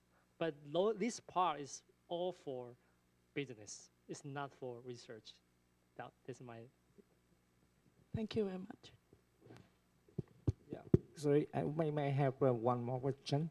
Yes. Yeah, Professor Wing Ching, whether your service, health provide service, they approved by health insurance in government or private? Yes. Yeah, and how you convince them the first? Because how you convince them? Yeah. Second question, in disaster care, in typhoon, in many things, how about you maintain the sustainability of your service? Yeah, thank you. Okay. Also, it's a very important issue, two important issue. The first is how to convince the government. Actually, it takes time. I was cooperating with the government from 2014. So we spent more than 10 years to support the government to make some health policies. So that's why we created trust. And then everything you had to rely on evidence. So from 2021, globally have a new concept we call digital therapeutics. So from 2021, but even now, 2025, we still not approval digital therapeutics. But this year, we have a sandbox, policy sandbox to run out these digital therapeutics. So that's why we trying so hard using 5 years and to convince the government have a public insurance cover this kind of service. But in Taiwan, it's more difficult because our regulation is more strict. So you have to change the insurance cover requirement is very difficult. So, and second part, actually, in disaster recovering is the other issues. In Taiwan, our infrastructure is very good. So the ICT technology, our broadband, is quite well. So if they still have internet, still have 5G, so everything can work functionally. But if we lost the internet, we do nothing, actually. Yeah. Thank you.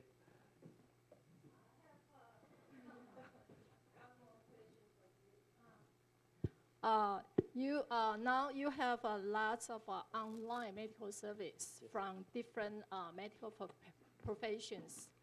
Do you think it's necessary to verify those medical service regarding to the medical disputes or issues, 医疗纠纷之类的？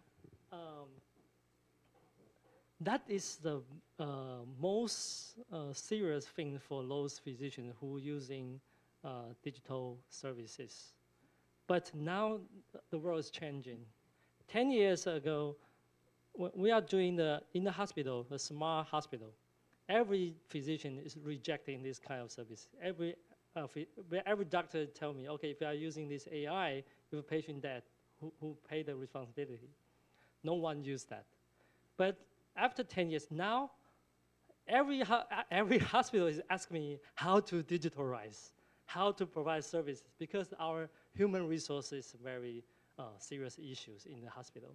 So everyone needs to endorse this kind of services to support hospital more efficiency. But we have to focus on one thing. We are not creating a system for expert system. We are creating a system for decision supporting system. So the doctor is still in charge to doing the prescription. It's not, you couldn't let the AI to do that. So you have to classify the boundary. AI can do supporting, but the doctor still need to decide to do the treatment. So that will be more easily to fit the regulations. And I think our regulation is not open to automatically AI diagnosis. It's not allowed. So you will still have a regulation you have to fit. Thank you. Okay. Due to the time limitation, but I think the fourth speaker really gave us a very excellent speech. Like maybe later, I want to ask Professor Lian about the POCT, point of care testing. Yeah, because in Taiwan now there has a policy. We call it a hospital at home. Yeah, so the technology should be input like POCT, very important right now. So not only climate change, social change also. So also really thanks to Mr. Huang mentioned about diaphragmatic degeneration. I think this is an important issue for the because now we are super age society. Yeah, so later on when we have a lunch time, we can discuss each other. And thanks a lot again for your participation. And yeah, time for lunch. Time Thank for you. lunch. Thank you, Dim Guo. And this is very inspiring panel discussion. This concludes the symposium, and KMU would like to express its gratitude to all the speakers, moderators, and all the institutions you represent. Thank you so much. So now we are heading to lunch. Thank you very much. So please follow our staff. They will guide you to the meeting room in the 3rd floor. The same place.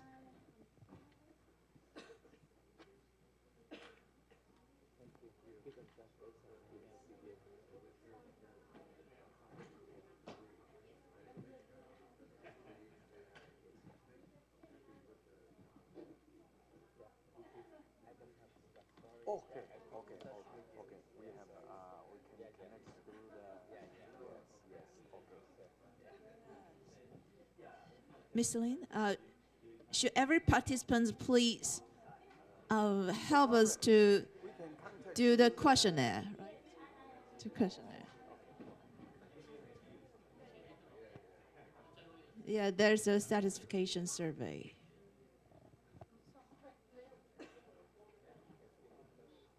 Because we also have the social responsibility program. So we have several countries even come from Vietnam. So we hope to 但是满意度问卷学者需要吗？ students come from. 需要。 So maybe next year. Okay. Okay. Because we have next. Everyone, please bring your belonging with you, because in the afternoon there's the other event in the in this place. Please bring your personal belonging with you, please.